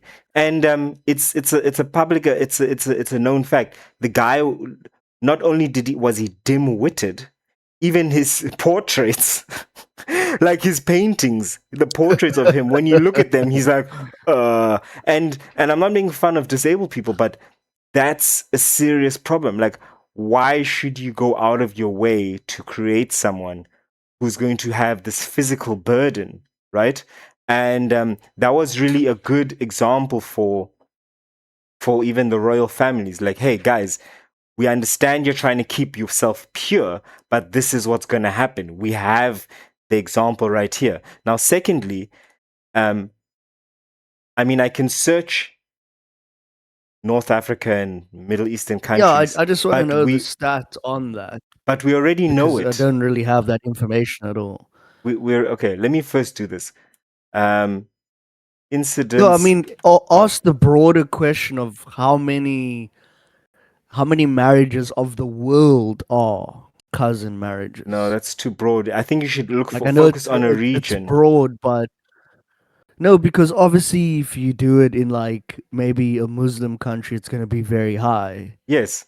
because it's where it's practiced. So you can't. I want to know in the world because there might Oof. be places we don't know of, and that's what I'm trying to figure out. Okay, let me Places say where countries. Countries we with high we don't incidence. expect. Okay. Let me say. Uh, let me say countries. Countries with high incidence of cousin marriage. Because look, it's if I'm not Um. mistaken, it's also Yeah. practiced in Yeah. Judaism quite a lot. Allegedly, in my opinion. Yeah. I don't think so, man. Because But okay. So the reason I tell you I don't think so is because um, the Ashkenazis are quite well read and they know what it causes, so they won't do it just for that reason. Um, but okay, so I searched countries with high incidences of cousin marriage, and we got an AI answer, um, just affirming what we already know. But cousin marriage rates are highest across parts of North and Sub-Saharan Africa, the Middle East, and South and Central Asia. Countries with the highest documented rates include Pakistan, over 60%. Whew, that's more than half. Saudi Arabia, Afghanistan is around 40 to 46%, and parts of India and Sudan. So if they're all mentioning these countries, why they got to drag Sub-Saharan Africa in there? But okay, whatever, right? Um, Okay, but here's another thing to add after that is Let me finish. how many of yeah, but I just want to let you think about this while you're reading. Okay. How many are there? How many birth defects are there with cousin marriages? Like Bingo. after you're done reading. Just to add into this, I have a friend, and he specifically mentioned that, uh, like he has his grandparents were on his father's side were cousins. They had something like 6 kids, and they have an uncle who's fully handicapped. I mean, cannot live alone, cannot take care of himself. Um, and usually, when you speak to um, families who have that, there's at least one child that has that.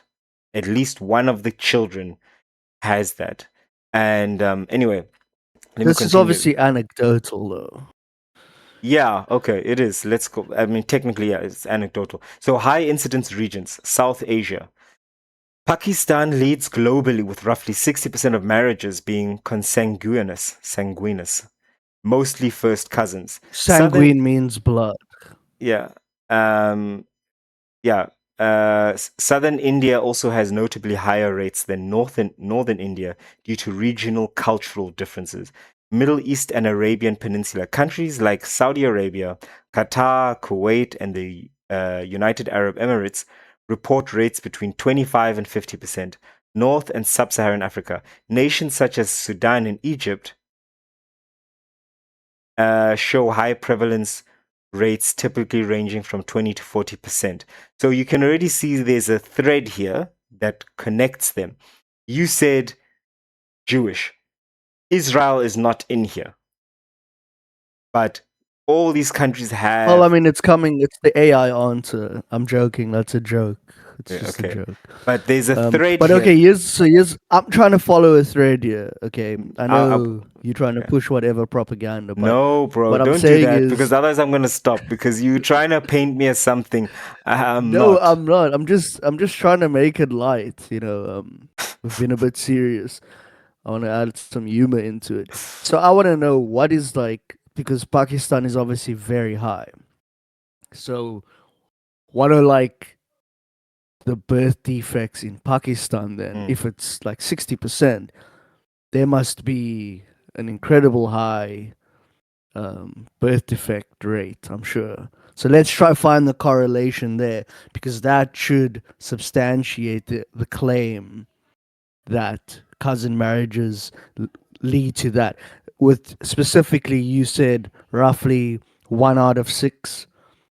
Um, so let's do some investigating here. No, not 1 in 6, more than a half, bro. No, I said specifically for your anecdotal claim. You said there were 6 kids, but only the one uncle was challenged. So I'm just basing it off of that. One in Okay. 6. So, in Pakistan, the estimated incidence of serious congenital birth defects. So they're saying serious.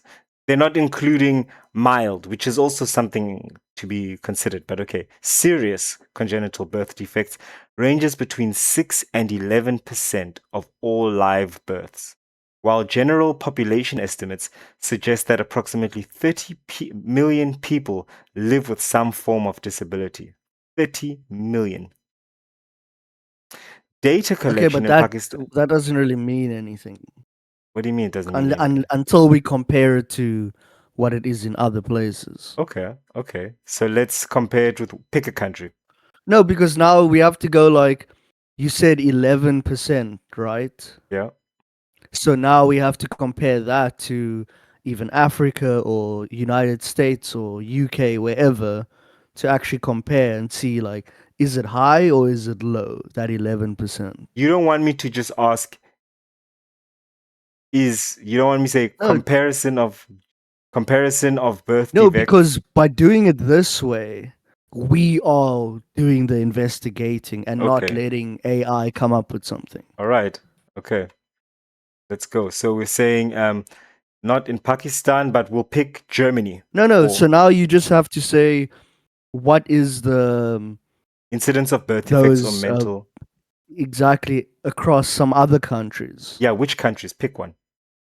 In Europe, you want Well, me to say just Germany, say, France? well, let's Let's just take South go Africa. United States and South Africa. Let's say that. Yeah, let's say South Africa. Especially a place where that wasn't mentioned in the cousin marriage thing. You Okay, know, so in South like Africa, United States would be that because South Africa was mentioned in the cousin marriage thing. oh really? Well, you can see here that it's 27.6 per thousand live births, which is 2.76%. But we can take United States.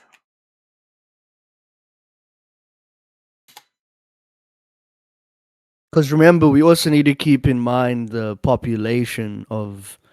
Look, I don't know about Pakistan. Well, there could be something very interesting here. Uh, um, okay, so what's the incidence of birth defects or mental and physical disabilities in USA? I think it's a bad comparison because of also, don't forget, nutrition Now it's and GMO foods and all of that. I knew it. I knew oh, that, dude. let's I was just thinking that. No, okay, no. What I okay. was saying is, I was thinking, if it comes up to be higher or something, I won't be surprised if GMO foods and nutrition is going to be mentioned. And literally on cue, it happened. So that's kind of funny, but continue. Okay, but you know this. You know this though. You know obesity is a huge problem. You should have picked a fairer comparison is South Africa, is Let's hear the Aus- numbers, man. okay. In the United States, about 3% of babies, or roughly 1 in 33 infants, are born with a major birth defect. So then it says for broader disabilities, which is not what we want, right? Because that can be work really But you whatsoever. did say mild is also a part of it because in Pakistan they were only talking about the serious ones. Okay, let's be more granular. Let's try and be more granular. Let's try and say, what is the incidence of birth defects and mental and physical disabilities related to cousin marriages or resulting from cousin No, marriages? remember what the point was before. We weren't saying specifically for that. We were saying that we're Cross. using Pakistan as an example because that has the 60% cousin marriage thing. Okay, that's the first thing. We put a pin in that. Then we're looking at the birth defects, which was like 11%, 30 million people. The only reason we're going across is because we're saying, is 11% high or not? So we're using places like the United States, like South Africa, only to see if that 11% is high, But you not to saw, see if in America is, if it's from cousin marriage or not. yeah, but we know that we just saw that it's like 2%. In South Africa, yes. And in America, they said 2 to So how 3%. many people's that? The numbers don't matter. 2% of 350 million or whatever. Oh, so you want to talk about absolutes now? No, no, I'm just asking because you said 30 million for Pakistan. So Yeah, but the I'm trying percentage to is get everything. 11%, right? So 11% of a country the size of Pakistan would is like 30 million. And Pakistan has got it's got a big population. It's not small, right? I don't know Don't if be people know, scared. I'm a numbers guy, okay? Don't be I don't, scared to throw out the numbers. but We can I research it. yeah, we can. I mean, I know that it's in hundreds of millions. It's not a small country. It's like Nigeria. Nigeria is like 200 million or something. It's not a joke. But when you're talking about um, children born to first cousin parents face roughly double the risk of serious birth defects and genetic disabilities, about 4 to 6% compared to 2 to 3% for unrelated parents. While most children from these unions are healthy, The shared DNA increases the chance of inheriting matching recessive genetic disorders. So again, that anecdotal example of they had 6 kids, one of them seriously disabled. This seems to But it's kind of, interesting that they say the majority of the kids are healthy. yeah, I mean, it's not going to be a guaranteed thing. It's just a chance, right?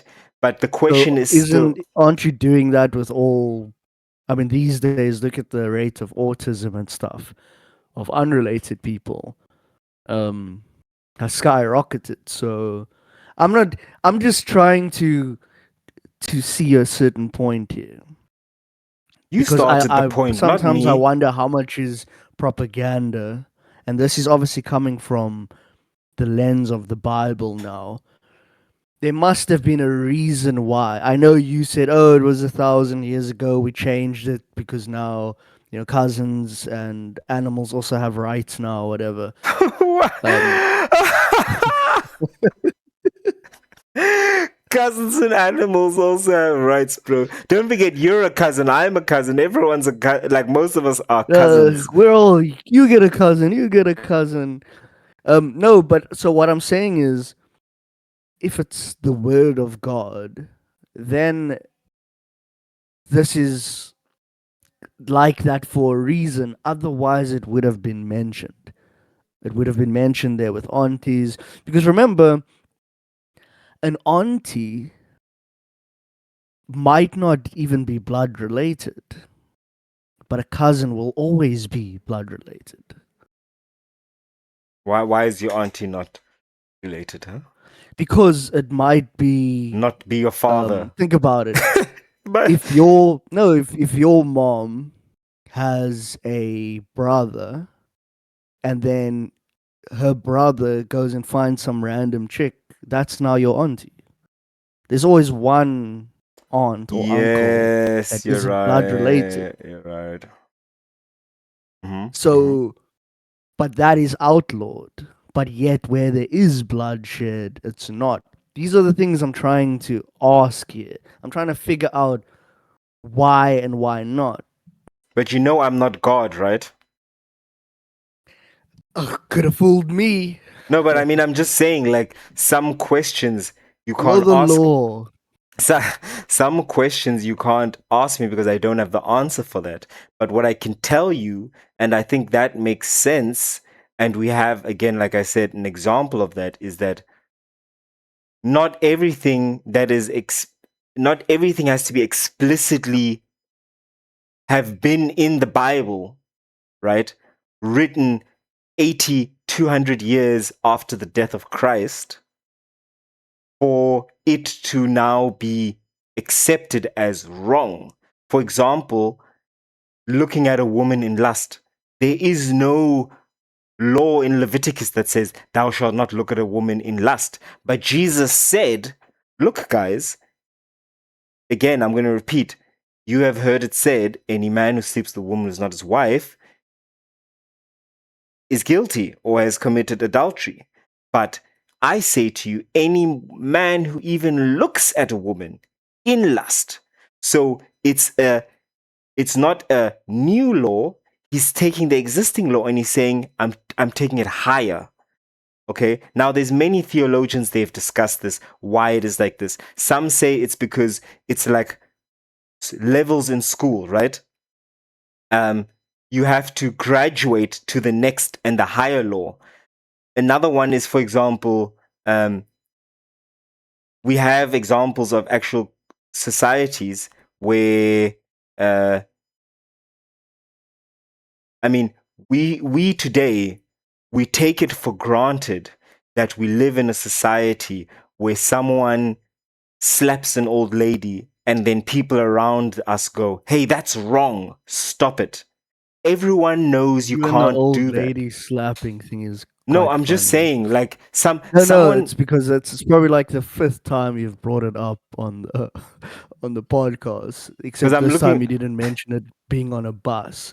But it's hilarious because I always picture it and you yeah, being the guy being like, "Hey, yeah, exactly, what are you doing?" You yeah. know. I am that guy. And And then you get knifed right under the rib cage, I and everybody they just leaves you there. they can try, but they're gonna get this elbow straight in the face. And what I'm trying to say is that we take it for granted that it's self-evident. Of course, it's wrong. Of course, it's wrong that a woman has been raped.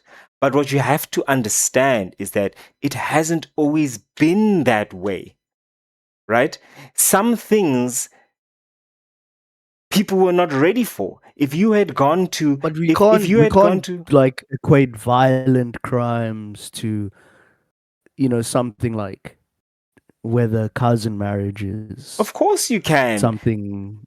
Of course you can. Because if you had gone in Rome, right? In Rome, this beautifully civilized society, false teeth, ice, Dude, you sherbet. keep talking about Rome as Yes, if just because they had like technological advancement that somehow makes them superior in terms of morals and stuff. In like fact, that could actually have the reverse yes. effect.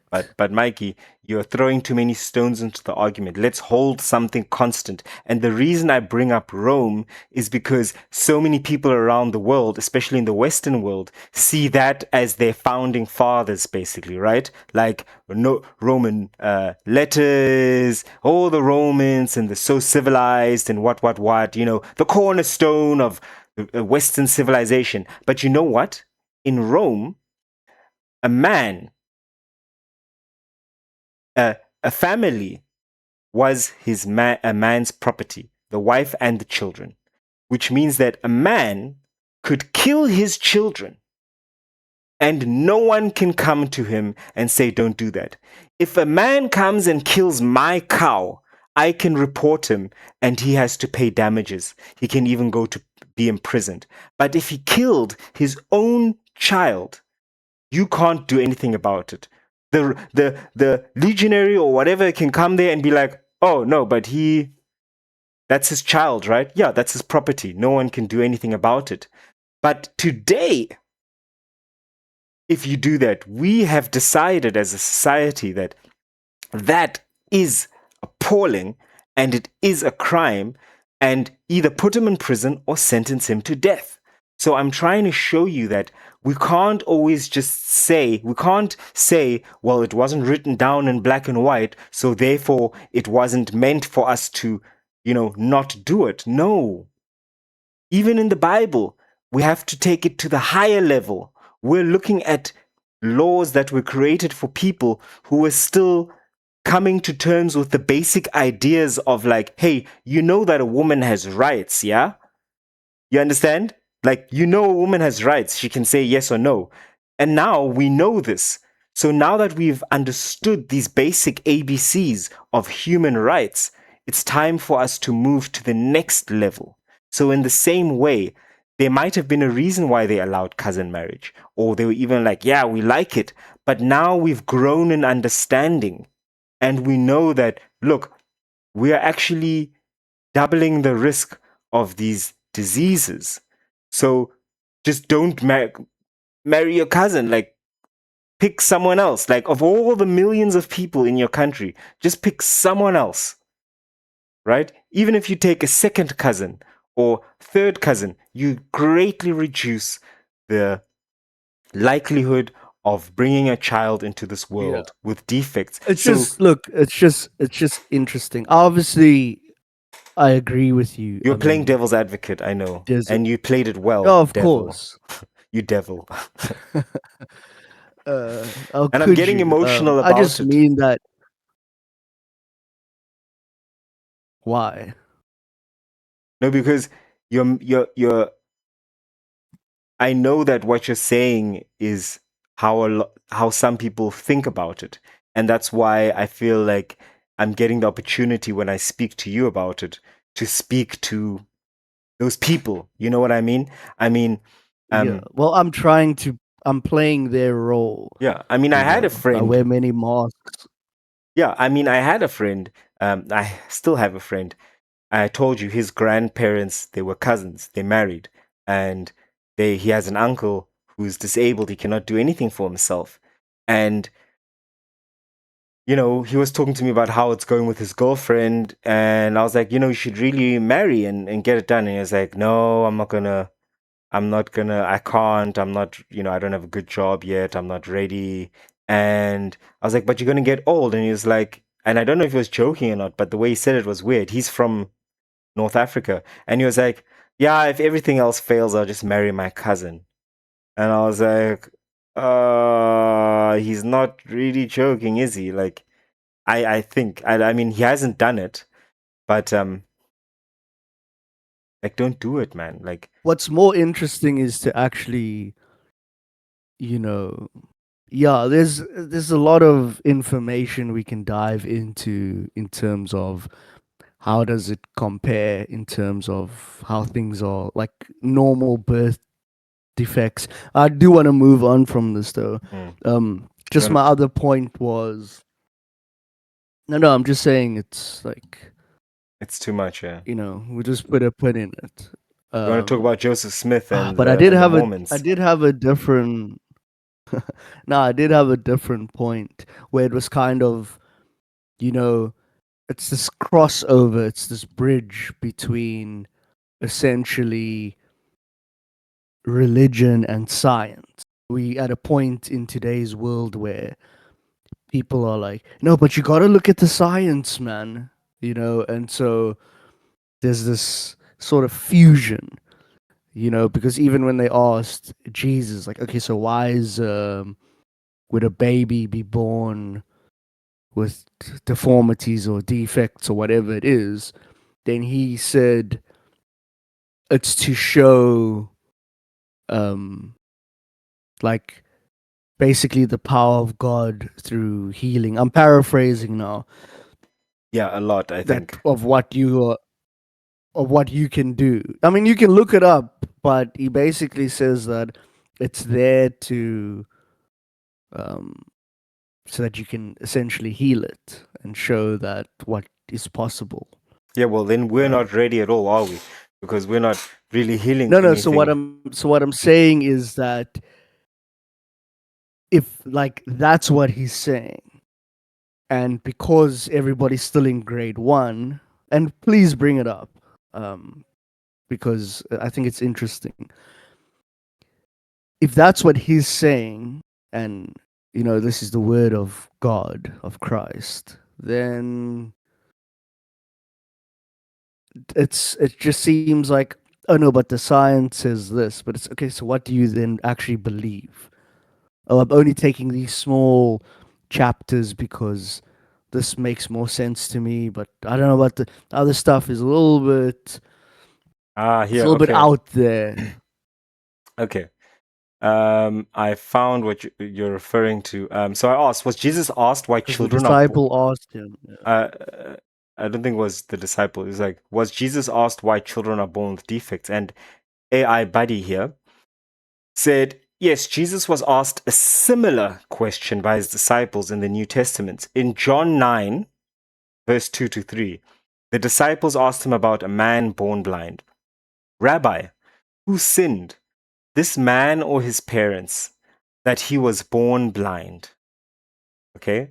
Jesus answered that neither the man nor his parents had sinned, but that the works of God might be displayed in him. So the context and the details. The question, the disciples assumed a congenital disability or birth defect was a direct punishment for sin, either the parents' wrongdoing or some concept of prenatal sin. Jesus' answer, Basically, karma. yeah, Jesus rejected both assumptions. He stated that the condition was not caused by any one specific sin. The purpose, Jesus explained that the situation allowed the power and work of God to be shown through the man's healing. He then healed the man's sight. So that's exactly. So I was actually correct. That's what I'm talking about. So there is such a clear example of all these things that we just discussed, right? About birth defects and numbers, we had numbers and all these things. But yet, this part isn't even looked at. People are like, oh no, but let's just go check by the doctor. And so, do you see what I'm saying?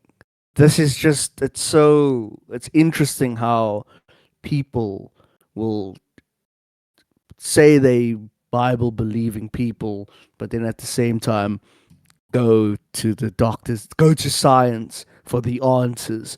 Even though if you had to tell a scientist about what Jesus said, they'll be like, that's kooky. And I don't want to get too airy or lofty in this, but what I want to say is that you can really insert anything there. Why did my mother die? She was a good person. Why did that child have to die? She was a good person. What sin did she commit? I think the first step is to have a non-finalistic look at life. So, that I believe, nothing in this world that we see is new. There's nothing like an atom that didn't exist before. Everything is recycled. The trees, the mountains, every single dead animal, everything goes to the earth. The same water we drink is what they were drinking in the Bible days. And before that, right, we are connected. Exactly. So everything is repurposed and reused. There's nothing like waste in this world. And so my feeling is that it's the same for consciousness. A consciousness has been created.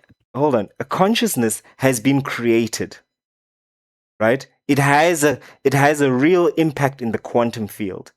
And I don't think it's destroyed, but I think it's repurposed. If you want to call that reincarnation or whatever you want to call it, that's another discussion. But my point is, if we step back out of our pain and our trauma, we realize that death is not a punishment, right? Death must come, and it will come differently to everyone. And those who are disabled in this lifetime will not be disabled in another lifetime. So we can't say, that's the thing. Like, we grieve it like it's the final thing. It's never going to change. This is how it will be forever.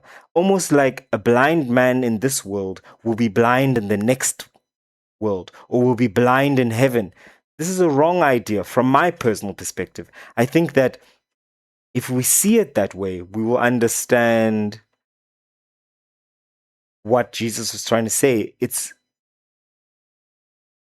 part of this world. It seems like you completely aren't saying what he's saying. Is that he's saying that no person should even be disabled, even in this world, even the guy was born into it, to try prove a point that these diseases and stuff aren't even real. Yeah, that could also be a point. The work, no, but like think about it. Like he specifically said, so that the works of God can be displayed, so that people can see. He said, I mean, we can read over it again. I don't know why you're struggling to take it in. No, he literally said, so that they can be healed, so that God's works can be put on display. Yes, there we go. So that people can see the impossible be possible.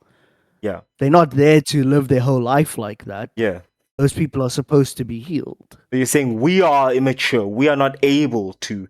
Because like he also said, we should be able to heal them, because even Jesus said, greater work shall you do than this. Yes. Yes.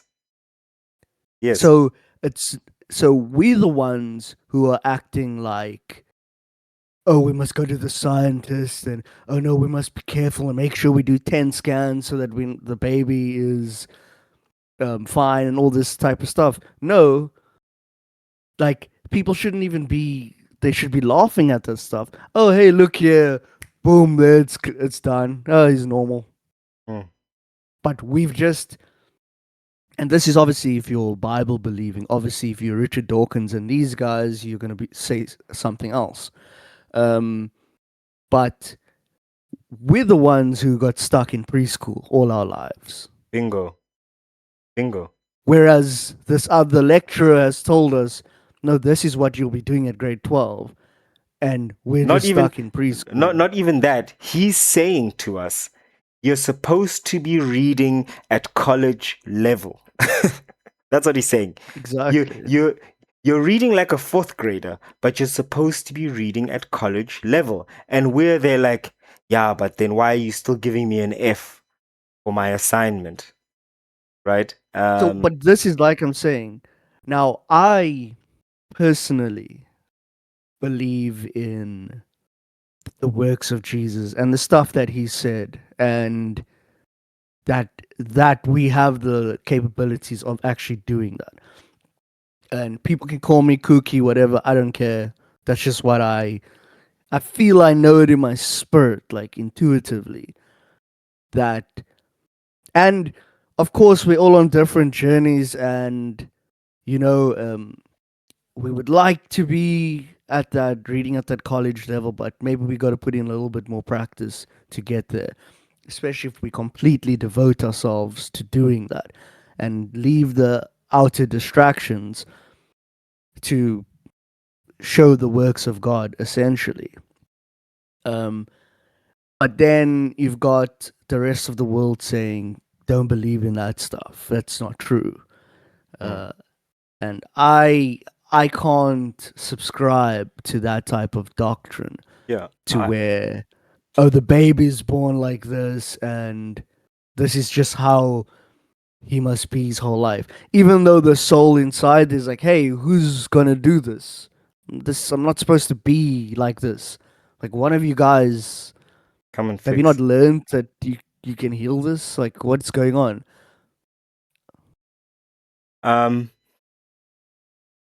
I also think So it goes back to now that you've seen, because you obviously, even though people would disagree with you, you're a Bible believing Christian. Now that you've got that knowledge, because you know we forget a lot of things, and it comes down to the birth defects and stuff, because this is a good way to tie it together. What is your stance on it now, or hasn't it changed? on what? On the cousin marriages because of the birth defects, but also now having um, the words of Jesus.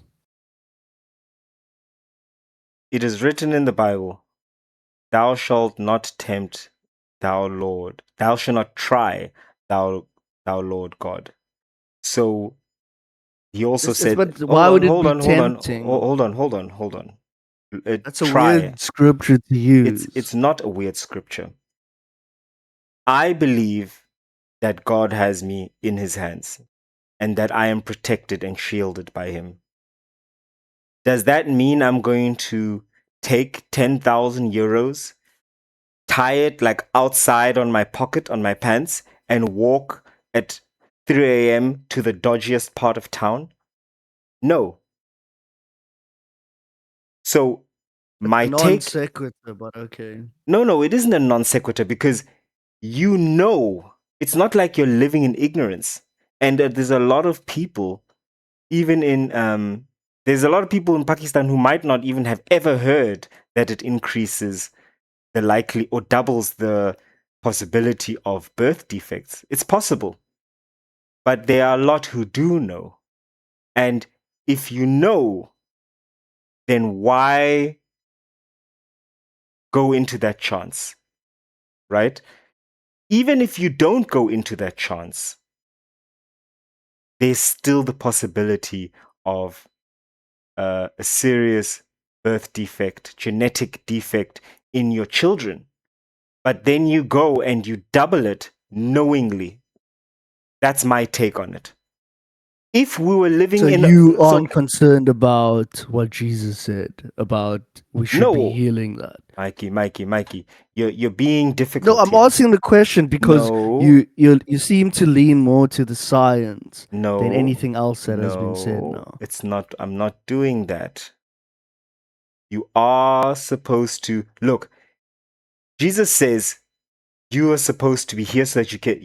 So this happens. No one has sinned, so that you can heal these people. Okay, great. So that God can display His glory. Okay, great. You go and you heal people. Let's say you're living in the time of Jesus, right? Jesus is healing people. Then you're like, hey, don't worry, man. Jesus is here. Let's cut off my arm.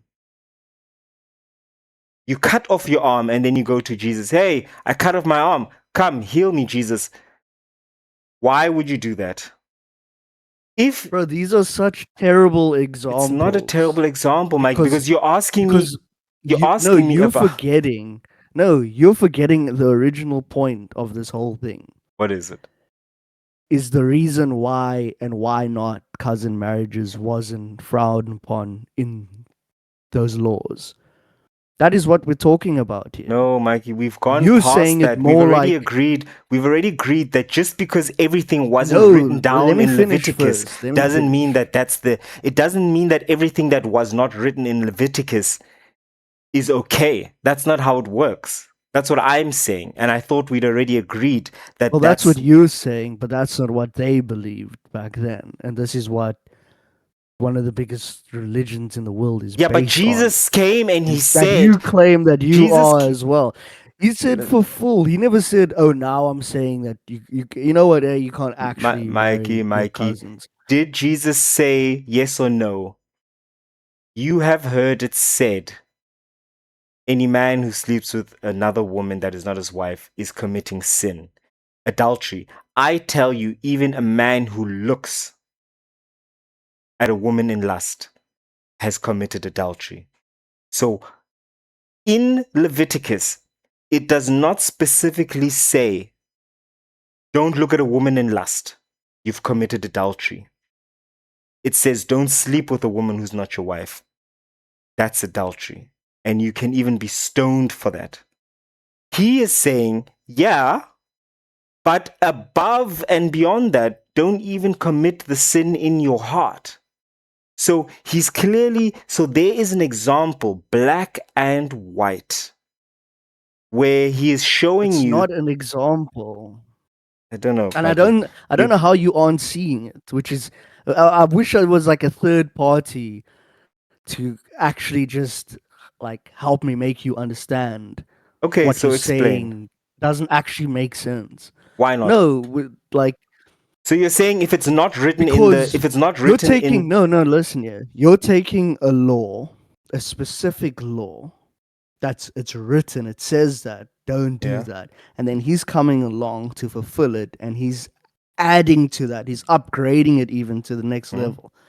And somehow you're saying that a law that wasn't even written is somehow being upgraded.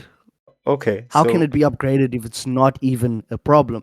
And then you're using a terrible example about do not it is written you shall not test or try the Lord your God, but that won't equate, because how would you know if it's not written there as a law?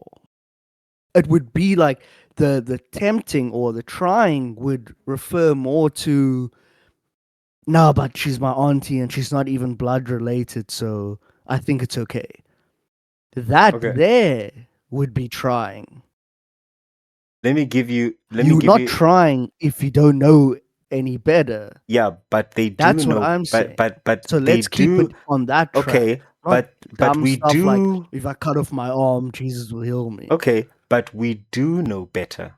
So let me put it to you like this: if cousin marriage did not double the incidence or the risk of such serious genetic defects in a child, then we wouldn't even be having this discussion. I would tell you, go ahead.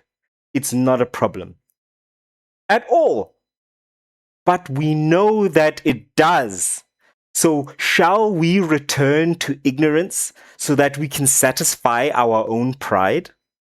And don't use the example of two unrelated parents, they have a child, it has a disability. Because in that instance, I agree with you. We are not at the level, it seems, according to what Jesus said, that we are supposed to just be able to say, hey, man of God, come and heal this child. I didn't commit a sin. My wife didn't commit a sin. The child did not commit a sin.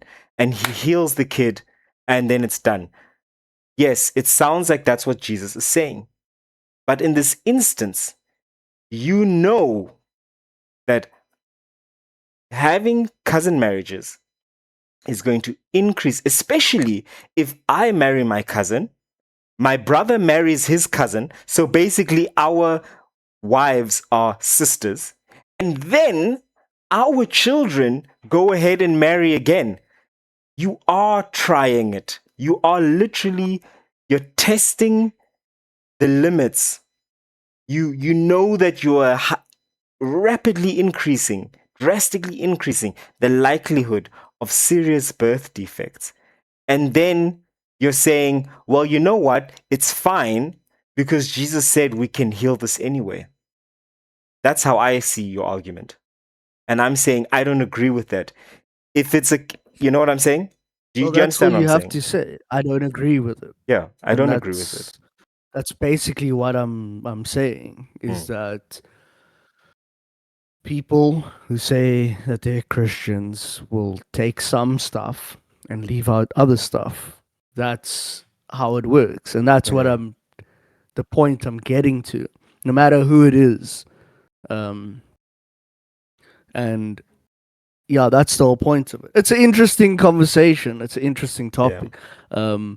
Obviously, people don't talk about it for some reason. I mean, have you ever seen religious scholars even just make that comparison I just made right now? You've never heard that.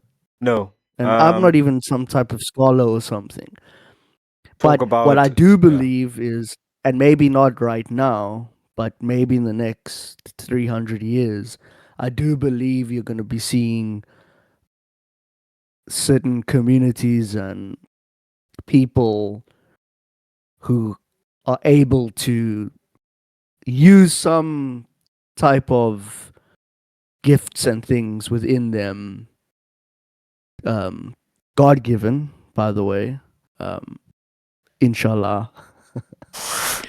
But and it's gonna be the norm. yeah. Oh, this guy's sick. Boom. It's fine. Like, and the thing is, science, AI, all these things are trying to pull you away from that. You know, it's the same with with Elon, for instance. Oh no, if you have some disability, you must use Neuralink. This will help you out. But what is that going to do? It's going to completely remove people from tapping into their own abilities to be able to do those quote unquote miracle works and just rely on technology.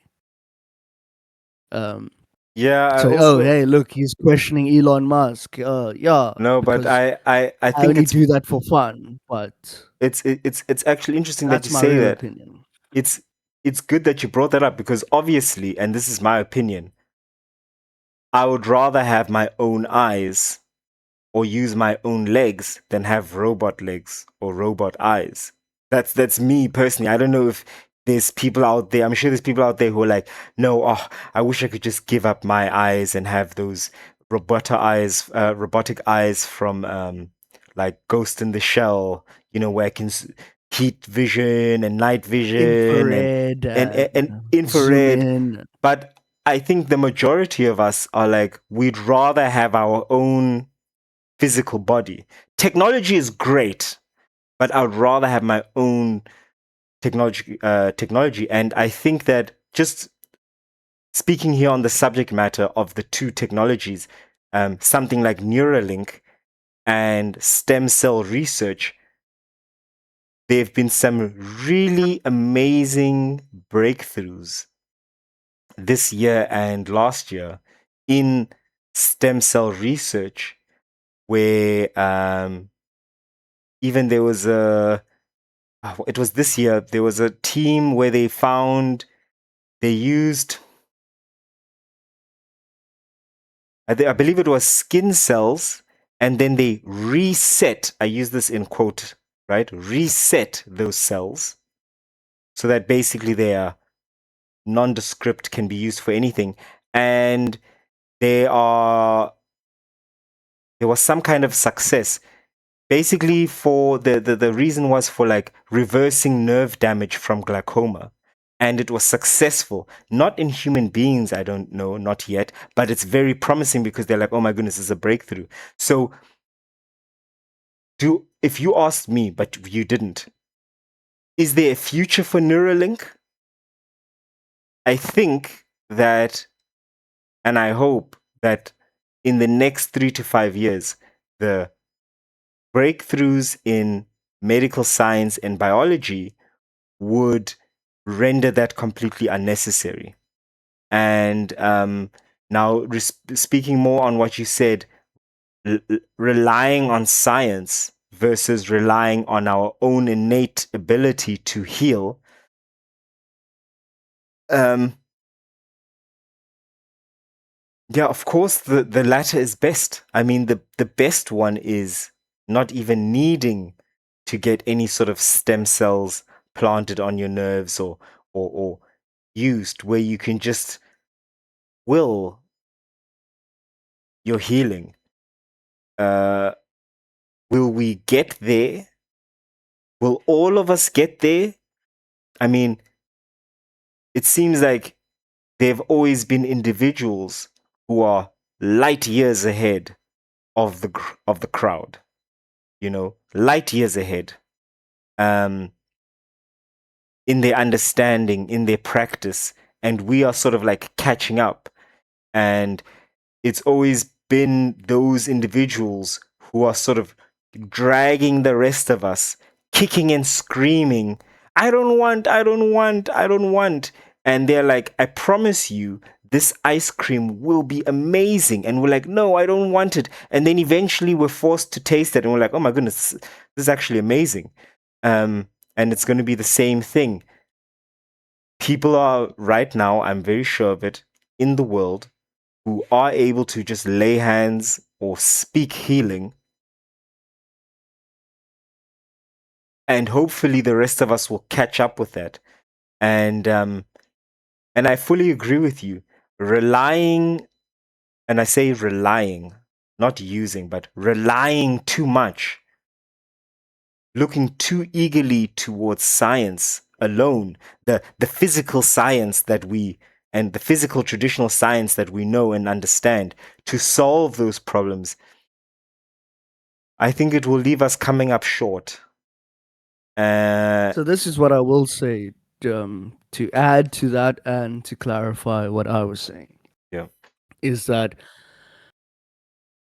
leading up to that, because I do have another question for you, but leading up to that, you have people, they're still learning, trying to make these breakthroughs. In those moments, because you know what people will say, oh, but there's a little kid who needs it. Are you going to deny this kid because he must learn how to heal himself or whatever? That's not what I'm Because saying. that's, people are always, Yeah. no, I'm saying that's what people Would say. that's the Yeah. example they'll use. They'll always use the most extreme thing that touches on the nerves and like really like pulls your heartstrings.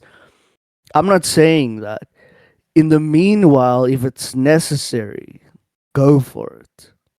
But when that starts sort of completely moving the needle that way, and I'm not the only one who's saying this, people will eventually completely lose all. And there won't be everybody, because this is why there are masters who Even come to this back day, yeah. to teach people. And not one I can think of is RJ Spina, which I want to get to, so remind me. But I want to ask you, would you rather have there be a breakthrough in science in the next 5 years, like a big one that completely shifts momentum, or a breakthrough in consciousness where a massive breakthrough in consciousness that kind of makes all these other things null and void, but in the next 15 years? And you can't have both just for the sake of my question. I'm I not will. saying you couldn't have both. I'm just saying for the question's sake. I would pick the massive breakthrough in consciousness. So for 15 years, people will have to suffer whatever, but the breakthrough will come. Yes, because it will Because a come. lot of people just say, yeah, but the science Can in do it in 5 5 years, years. think about what it will be in 15 years. Yeah, but what I say is that um, the way I view it, there are more limitations on science.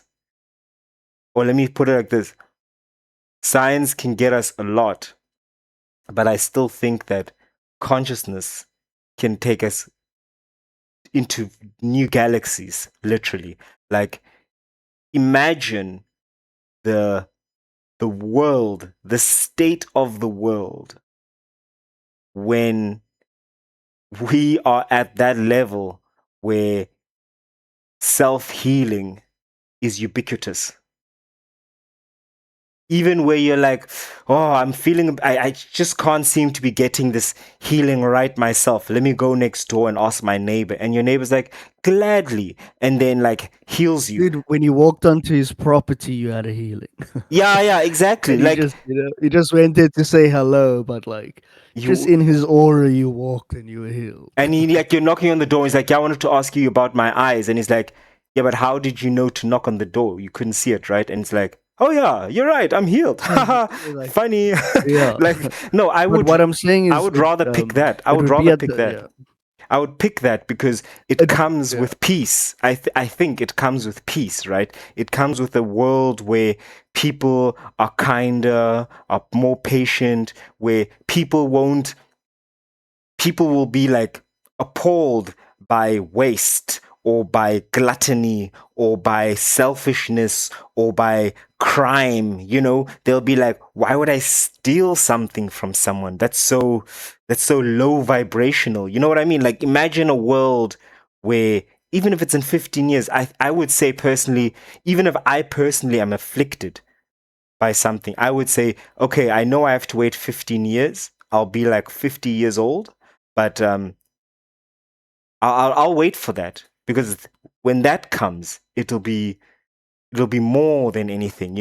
Um, Even the possibility of traveling to other, and I know I'm going really like Atlantean, Lemurian, conspiracy, ancient aliens type The thing, but Galactic Federation. stuff. But with physical science at the moment, we cannot ever travel faster than light. We can never really escape our galaxy. But I believe that through consciousness,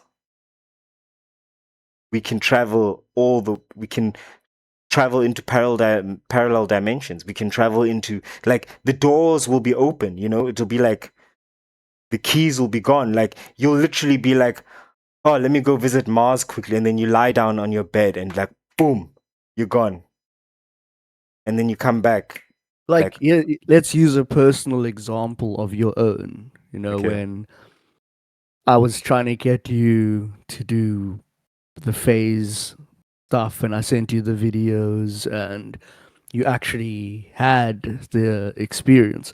So here's the thing that's quite funny is like, And it's burned into my mind. It's what like if an experience. Okay, continue. what if that place that you woke up in was actually some other planet, like a real planet where you are your astral or your causal body is actually just spread out all over the place, and you can teleport or just shift your consciousness into that body of yours, and it kind of just opens up like a biome, and memories and stuff fill your head as you take more steps, and you're like, oh wait, yeah, I remember this is my house here. Oh yeah, that's the neighbor over there. And oh yeah, this is how Amazing. things work on this Amazing. planet. Amazing, Like dude. that there would be like through the phase, because remember, we have all these bodies, right? So a quick breakdown is we have what's known as just plain beingness. That is the observer, the witness, that which comes before the thought, the feeling, that which is before a breath even gets taken. Just your ultimate state, where you are untouched, omnipotent, omnipresent, and omniscient. From there, it drops down. That's what people would call the Godhead. When from there you drop down to a lower level, which is called the mind. And in this mind, there's thoughts, and thoughts come with feelings. And the place where thoughts and feelings meet is the first body, which would be the causal body, where you can everything happens instantaneously. If you think about a thing, it will just immediately happen. You'll just think of that home, and then you'll just be there. You know, you can do anything. Then you drop lower than that, and you get the astral body, which is the body you have in dreams. You can't exactly, or in the phase, you can't exactly. Sometimes you can, depending, but there's also something known as anchoring, where you anchor yourself into the phase so that you're not going to get pulled out and woken up. So you'll feel things, you'll look at all the details of things, you'll eat something, you'll taste, you'll just really um, sort of get a grasp on all your senses, right? Smell, sight, hearing, uh, tasting, and touching.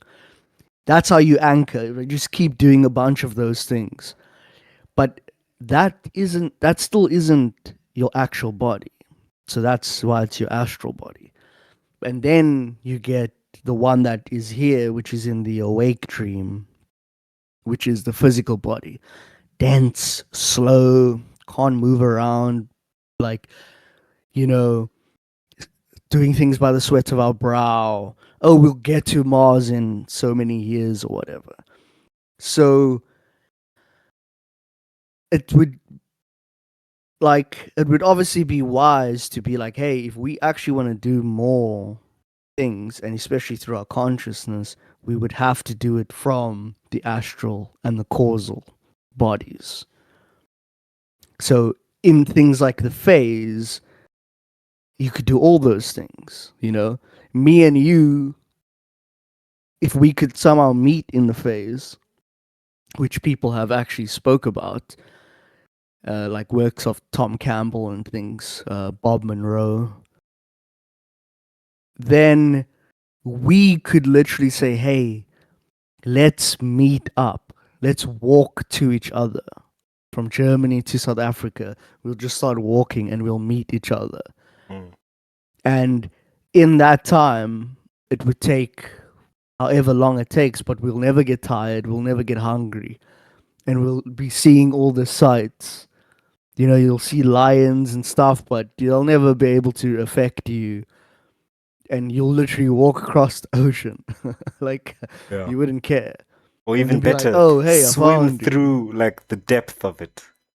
Yeah. Yeah. Think about all the Even just drop realms. down there. Think about all the realms in this world alone where we have never seen and might never seen.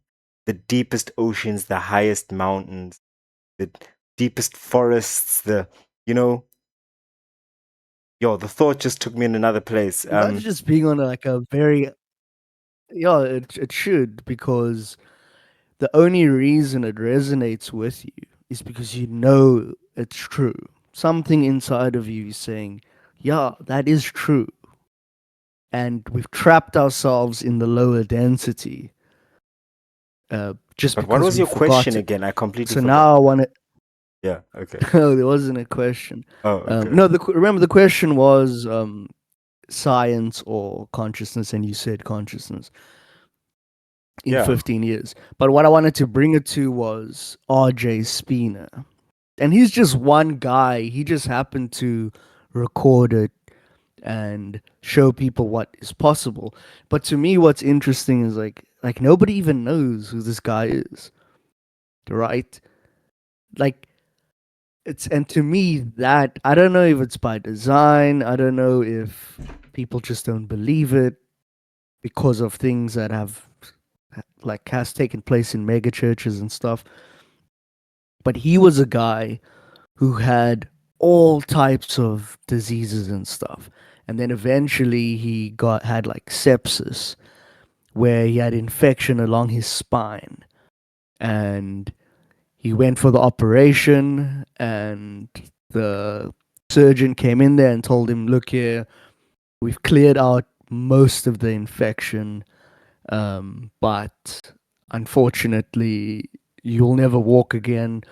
They showed his scans about how his spine was completely, because the sepsis, the infection was there, so it completely just like destroyed his spine, and so he was paralyzed from the chest down, and um, even before the surgery, they said he only had like 48 hours to live or whatever. Then after the surgery, they said, okay, you're not going to die, but, this is going to be the rest of your life. And then he said, in 100 days from now, I will walk out of here. I will be fully healed. So let me And ask you he this. literally documented it Let me ask you on this. YouTube. Let me just finish this point is that he did that in 100 days. He walked out of there. All the other diseases he had was gone. And he even wrote books about it and stuff, but yet it'll never show up in mainstream. So yeah. No, I mean, okay, first I want to ask you, do you think when he said that, he was still in faith that he will find the solution, or he had already found the solution? You understand what I mean? Well, he said when he woke up from the surgery, he remembered everything. Like he became enlightened essentially after the surgery. And he said, I remembered everything and I know exactly how to do this. But And he said it even when before he he went woke into up, he was, surgery. no, when he woke up Ah, okay. from surgery. He remembered And everything like past he was even lives or what? Or just of the surgery? Like what? no, What do he you was mean? saying he remembered how everything works, how life actually works, and how like this can be healed. Um, and he was explaining to the nurse, oh, "This is how I'm gonna do it. You do it like this, and you do it like this, and this, and this, and this." And they were kind of looking at him like, "Oh, the meds are still like kicking in with this guy. Yeah, yeah. He's talking a bunch of crazy stuff." And he started going through the process. How much of Essentially, what he scientific? spoke. Hmm. I'm sorry, I'm just thinking out loud. Like, Dude, and doctors were telling no, but doctors were even telling him like, you got to stop talking like this. We've seen people talk about this and then they just become suicidal, right? Like this is not good for you, dude. They were even telling him what wheelchair to pick out, and yeah, but you're thinking out loud. yeah, I mean, it comes back to what you were saying or asking. Like, it's almost like scientific understanding is at the same time the prison that our mind is in, because our mind is saying, if it's not that way, it can be no other way. Right?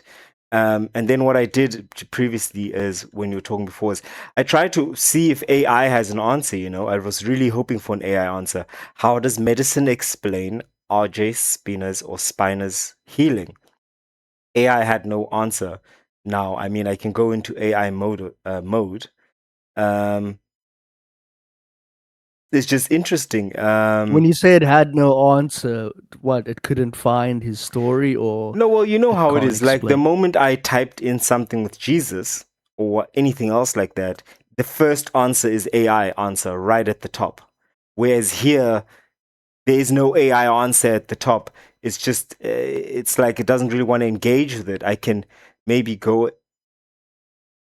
AI mode Maybe go and directly to AI. um But I mean, yeah, I don't know. Like, remember, he's not the only person, right? It's called how did I forget this? Where it's oh my goodness, how on earth did I forget what it's called? It's instantaneous remission. Is that what it's called? yeah, instantaneous healing, something like that. Oh my gosh, I can't believe I don't. I've said it so many times, dude. And now when I actually want to talk about it, I forgot it. Instant remission, or oh, that's coming to me now. Um, what do you call when someone combusts like that? Spontaneous combustion. Spontaneous combustion. You see, Yeah. you know where that link comes from is because it's spontaneous remission. Mm, See how my brain went there. That's the word, but I knew it was linked to the combustion thing. Okay. yeah. Well, now Yeah, spontaneous remission. I went into AI mode, and it's saying this stuff like, from a mainstream medical and scientific perspective, there is no documented clinical evidence or peer-reviewed validation confirming that RJ Spiner cured himself of permanent chest down paralysis, diabetes, and multiple chronic illnesses purely through higher frequency consciousness. Medical science explains cases of unexpected recovery from spinal injuries or severe illness through established biological mechanisms rather than metaphysical intervention. When individuals experience profound recoveries that defy initial prognoses, medicine looks to several scientifically grounded explanations: incomplete spinal cord injuries, misdiagnosis or evolving prognoses, the placebo effect, and psychosomatic medicine. I guess it really isn't. We're not. We're going to be hard pressed to get a response But from notice how AI. it just throws out a bunch of different stuff. I mean, it even threw out the placebo effect, Mm. which is also just basically saying, "Oh, Bro, you thought it was gonna be like that, and so that's why it was." Like, yeah, but what even are you that is talking about? crazy. Like, even the fact that you can Exactly. think. Anyway. Mm, No, but so for instance, well, this is why he documented it, right? There's a 3-minute video on YouTube. We don't have to watch it, but people can go check it out. Um, where he documents in being in the hospital every single day because he said he knew people wouldn't believe him. And he's in the hospital, he's got his scans and stuff. So, and there's even testimonies of the actual doctors. He even said while he was doing his healing work throughout the days, he was talking about how nurses and doctors would ask him for permission if they could just sit in his room during lunch quietly because there was something in his room that was like very comforting. mm. Yeah, I mean, It's hilarious. I'm really But what I'm thinking. saying is, when the what we're talking about here, people be like, "Those guys are crazy, man." They think that. But anyways, like forget what people say. It doesn't really matter. We don't have to create a boogeyman for every topic. But what I'm saying is that what he was talking about is that people are trying to heal things, the body, right? They're looking at the physical body and they're saying we need to fix this. So that's what medical science does. You jump in and it's all things that are physical. What he's saying is the problem isn't coming from your body, it's coming from Your mind. your higher mind, which is essentially you're holding something in consciousness, which is then just representing itself on your body. Your body is the last place that it affects. And so you have to go back up the levels of consciousness and clear whatever is there, and then it will show on your body. But Is by that going to the body, you're actually wasting time. isn't it like And there are things that can help, right? They are, but what is essentially happening is like when someone has surgery. There was a way Joe Dispenza put it in his book. I think it was actually Joseph Murphy in The Power of the Subconscious Mind. Very good book. But he says in there, where I think this one surgeon says, I have never healed anybody. I just do the surgery, but the person heals on their own. So essentially, it's a permission slip. mm, Once the surgery gets done, in the person's mind, there's some type of release. There's some type of clarity that takes place. I'm better now. I was And then just the about to healing go then to that. follows. I was literally just And then about the to healing then follows after. Yeah. I was literally just about to go to that because there was a time once you asked me I know which why example you're going to use about like the physical exercise and stuff. no, you asked me, you were talking about like the Vedic tradition, the Buddhist tradition, and you asked me, why is it that none of these is, you put it something like this, I'm paraphrasing. Why is it that it has to be Jesus? Right? Why does it have to be the death of Jesus Christ, this forgiveness of sins? And I remember I answered you something along the lines of No, that wasn't it. the But I know what you do. Okay, finish what you're saying, but I never said that. yeah, but it was something like that. You did eventually. I'll never forget the phrase. I remember what I said, It was but something along the lines of why does it have to be Jesus and the death of Jesus and stuff. And I said to you that I don't think people often make this mistake. They say, "Oh, Jesus, God made the rule, then He sends His Son Himself to die for you, so that you can be forgiven by a rule that He made Himself." But actually, I said it's not for Him. I never It's said anything like that. But no, I continue. It's said it. interesting. I never said you said all of that. What I was trying to say is that it's for us because, like you said, we need a permission slip. And there's something in us that says, we remember, we human beings, we have a sense of right and wrong. We have a sense of, I need to be punished or I need to do something to allow me to do this. So there's people who have an idea of, I have to work hard.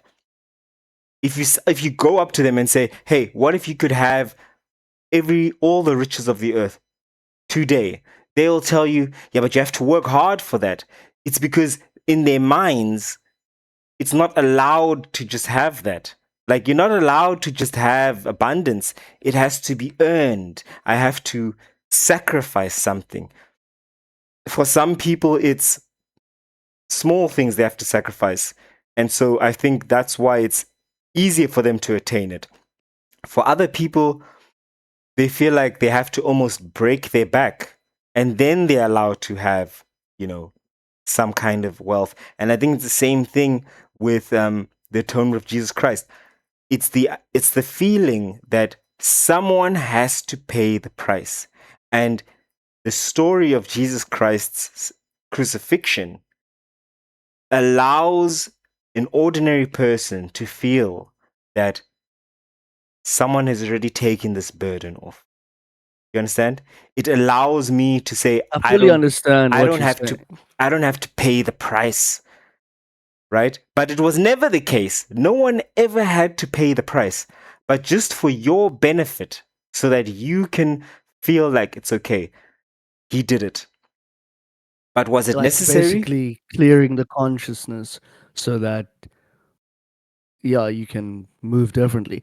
Yeah, Also, I do want but to that clarify. I never said that what he said now because that I asked back then. I said why, even after all of that, I said what is the purpose of then giving your heart to Jesus? That's what I bingo. specifically And I asked. said, yeah, and I said, Not what and you said about why does it have to be okay, okay, Jesus Christ and okay, dying on the okay. cross. But why does it have to be giving your heart to Jesus?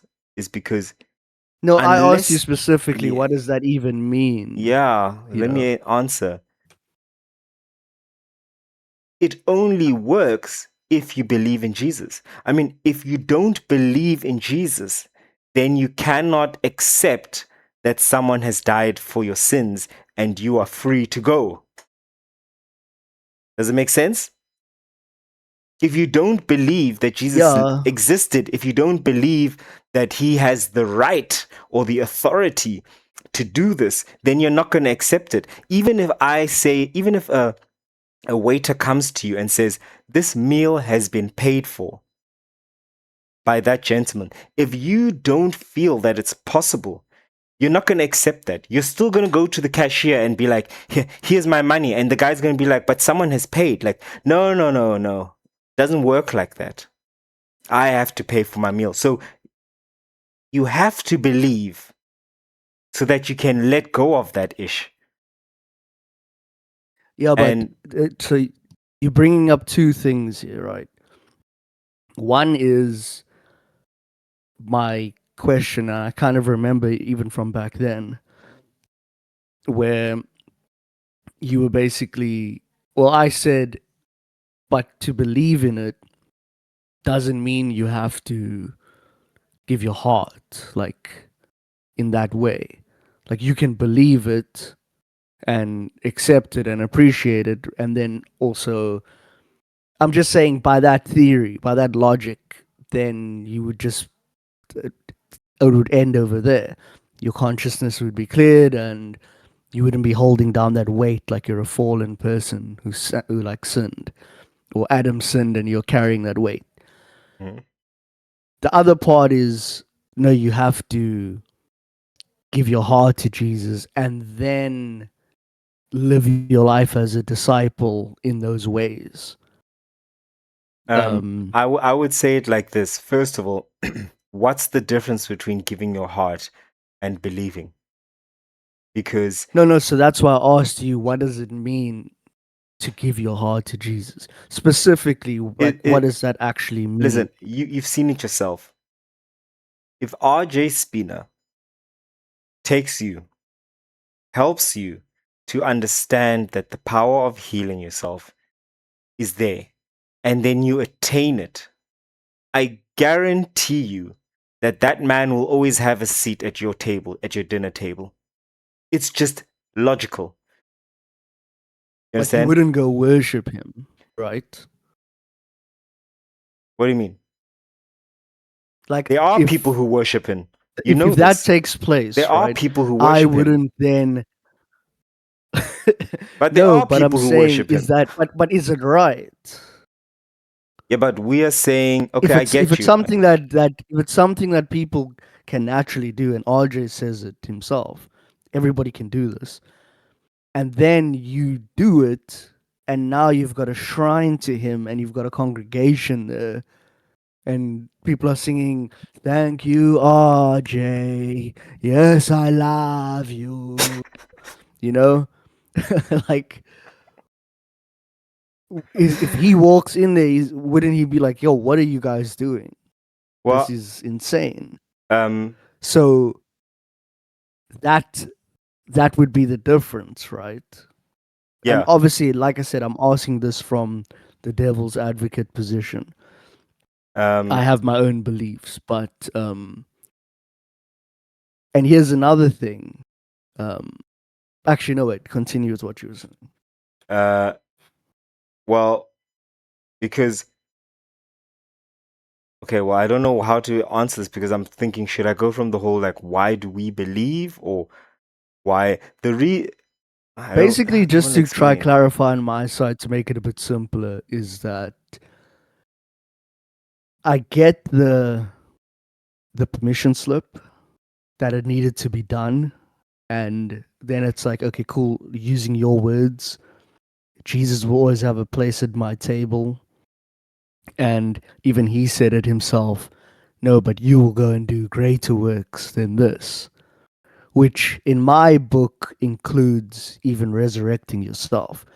And a lot of the time, or some of the theories, especially in the mysticism realm, is that the reason he did that whole thing was the final showcase to people of how um, the physical body. How can I say this properly? There was a better way to try say it, but um, the death of the physical body isn't actually death. Yes, So he started off by showing how these diseases that you think are real and final. afflicting you, Yeah, those aren't real. They aren't final. So I'll start with those. And then ultimately, I'll show you that no, even this body, I'll raise it up in 3 days. amen, amen, So, and then says, no, but greater works than this shall you do. And then he even amen. tells them, isn't it written that ye are gods? So, Mm. and this is why I say, like, I follow personally the teachings of Christ, um, because there's so much power in there as the person who's actually even just reading those things. Because remember, when you're reading those lines, it doesn't say Jesus is the light of the world. The way it's written is very specific, dude. It says, I am the light of the world. I am the bread, the wine, the water, the meat. I am the way, the truth, and the life. Who's reading that? Well, I am. You are. The next door neighbor is. But first, we need to understand our connection to I am. Because the I am, I would say, is that eternal witness. And we need to Yeah, that is, understand remember, that I started off with the Godhead. exactly. So the moment you understand your connection, not even connection, that you are the I am, that the I am is in you, everything, then it becomes you. But if you don't understand that, it's an external person. You understand? My goodness, someone trying to call me now. And that's the thing, right? Only Because if even think you, about it. yeah. Moses even said it, dude. I am that I am. Well, Right? he was quoting what the angel of the presence of the Lord was saying. But is it read that way? That's what I'm saying. Is it read that As way? the Is it person who said that picks way? up the book and who's reading it puts it into first person. Yeah. Mm. So it's like that thing. I mean, you even have a lot of preachers talking about it these days where they said the book is a mirror.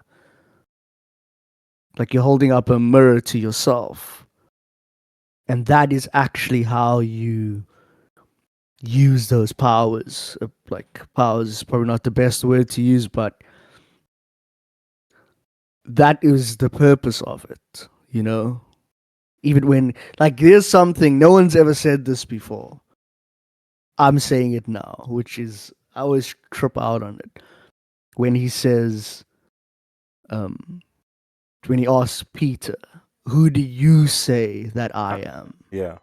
Then he says, "Thou art the Christ, the Son of the living God." Then he says, "That is the rock on which I'll build my church." Not exactly like that, but Now, I get not exactly like that, but part of it. Part of it. Sorry, it's so yeah.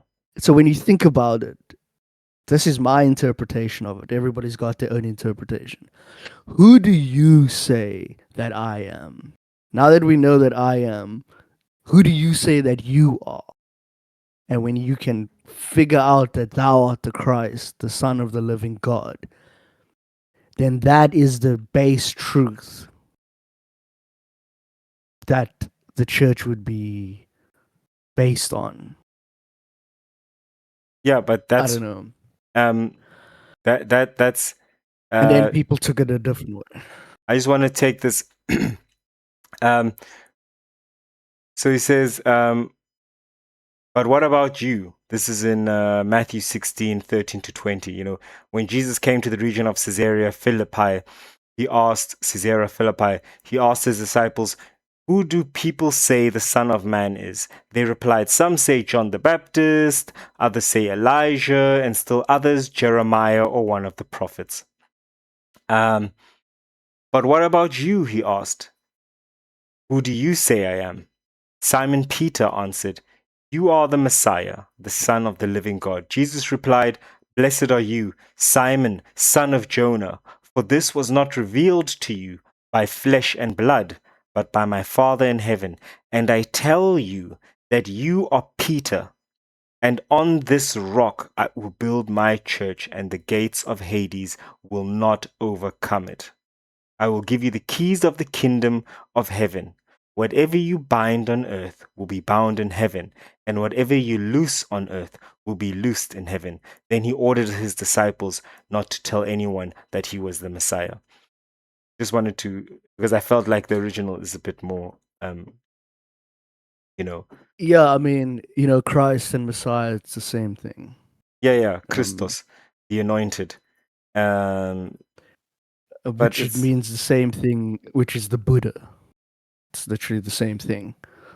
Um, I hear, okay. Silence. I hear a disagreement coming from you. No, whatever. Like whatever you, as The whatever you need to Christ and the do. Buddha is the same thing. I'm pretty sure the Buddha It's has a different meaning from the the anointed. enlightened one. No, have a look. Dude. Yeah, the enlightened and the anointed is different because anointing means you are set apart. You understand? Bro, it's just semantics. They're talking about that level of consciousness. That's what they're referring to. Um. Okay.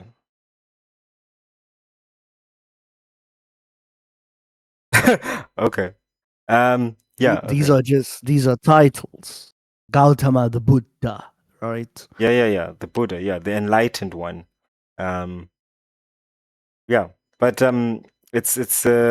I think we're if we go me and you and I, if we opened up a whole can and we can talk about this until literally 9 p.m. and Kingdom come. kingdom come, seriously. But I think the point is that one thing I wanted to ask you just before we get off the call or start our 2 minutes, is I wanted to ask you, and this is personal, and I ask myself this often, more often than I would like sometimes, but what do you think you need to forgive yourself for or let go? Like, what is it that you think that is in your causal body?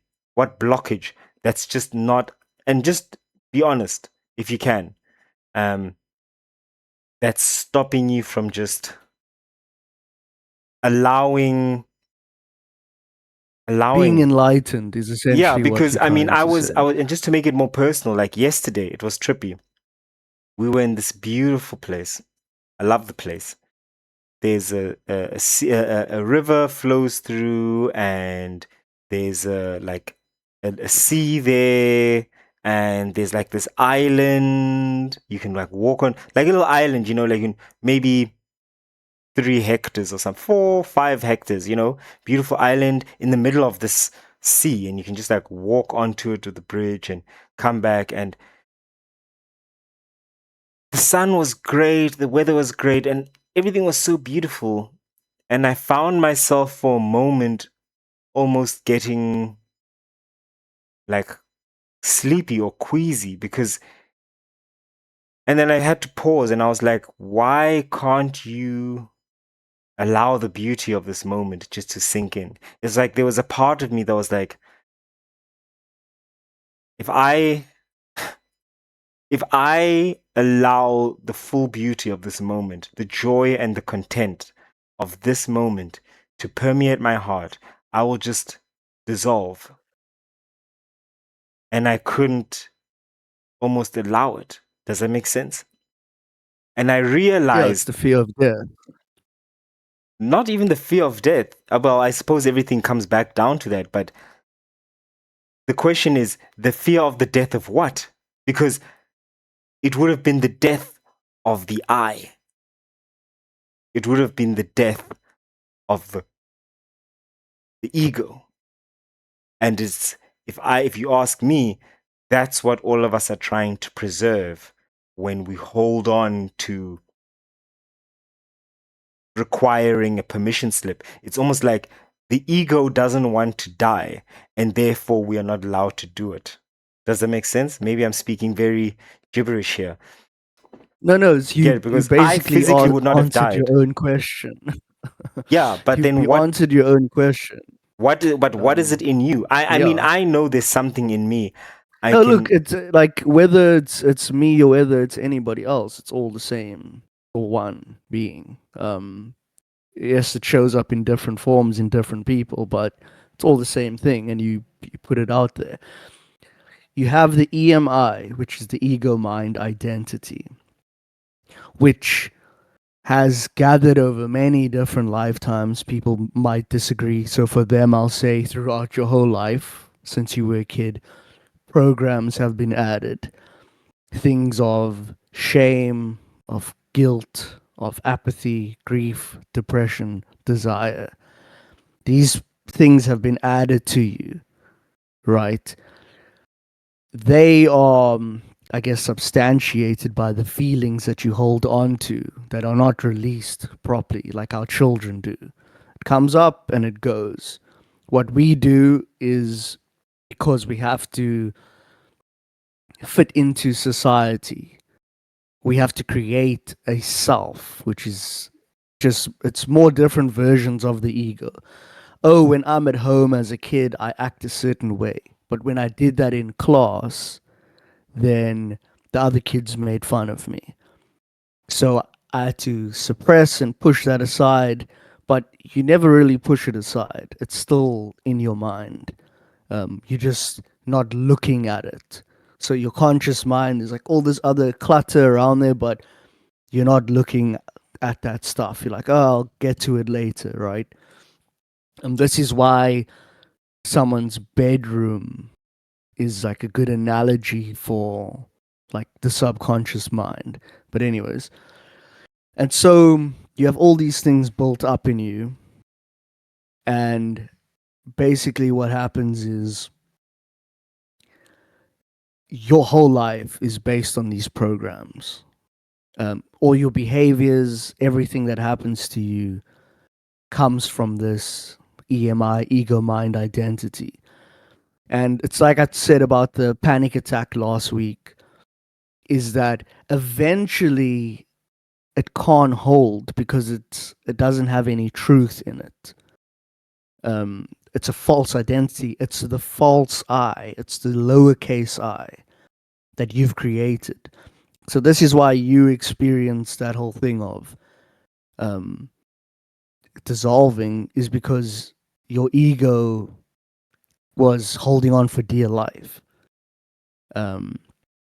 But I mean, as many of the enlightened masters say, uh, well, I'm still here, you know. I dropped the ego and I didn't die. I still have my body. I still move around in the body. I just don't identify with the body. So you're asking for me personally, but it's actually for everybody else. Is that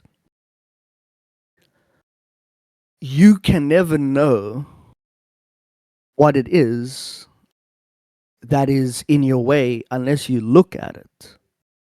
So this is where the work comes in. Whatever, and there's many different practices throughout this world. Whichever one you find that works for you will work for you.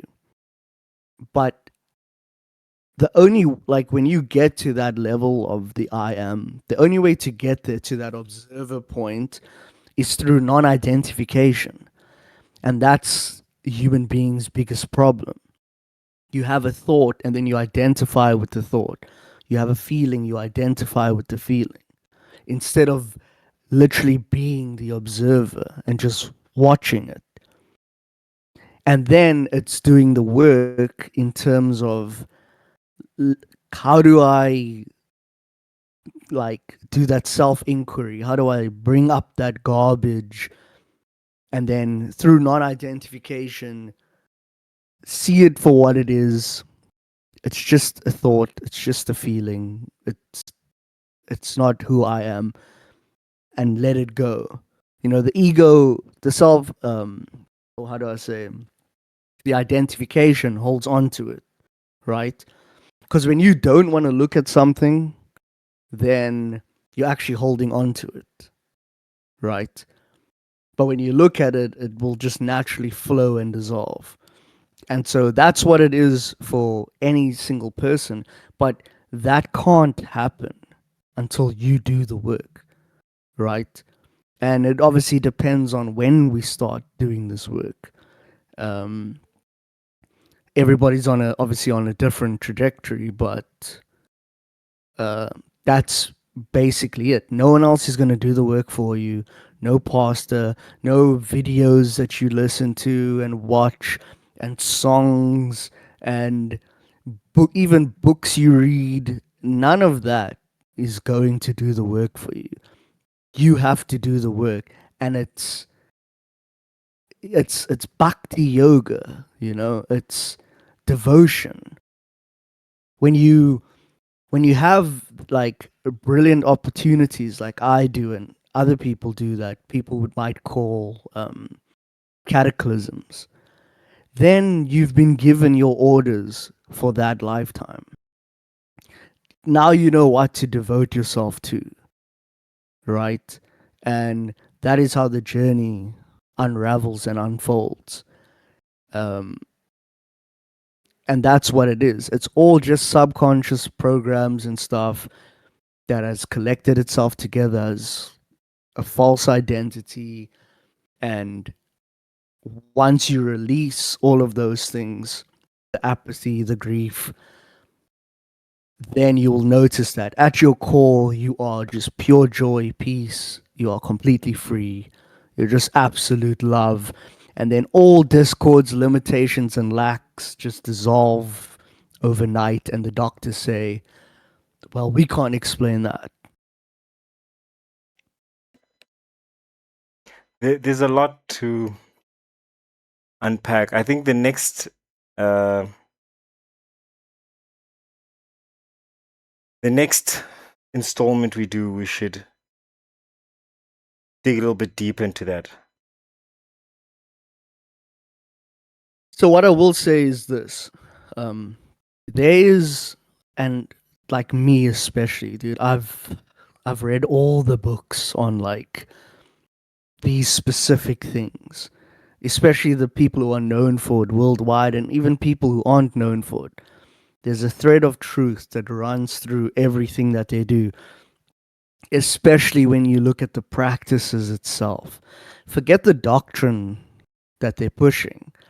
If you actually look at, oh, and we do this meditation, and then people are like, oh wow, and they've achieved these kind of results.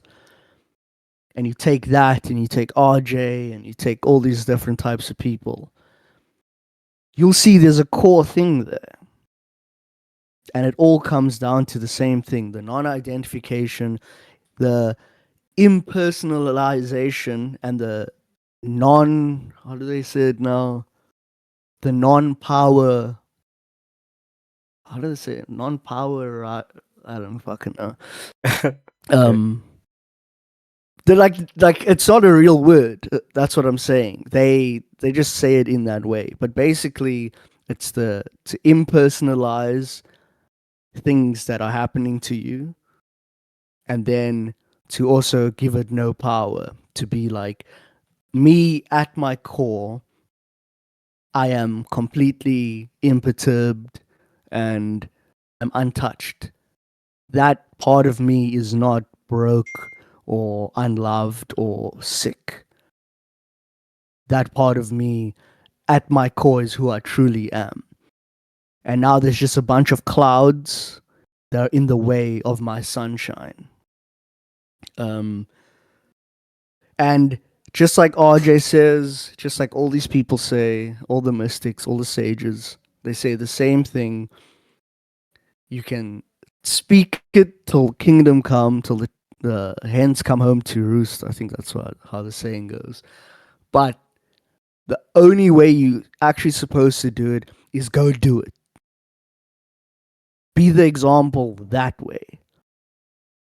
You know, you can talk about it forever and a day, but go and do it to where people go, oh my goodness, that is amazing. How did you do that? Mm. That Okay. is where your power lies in.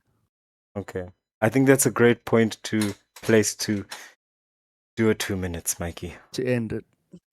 Master Michael. um, okay. Well, I'm not going to explain it at this point. I'm just going to say thank you, do our 2 minutes, and then thank you to end it. Who knows if it's 2 minutes? I just go till it's right. Thank you.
Thank you.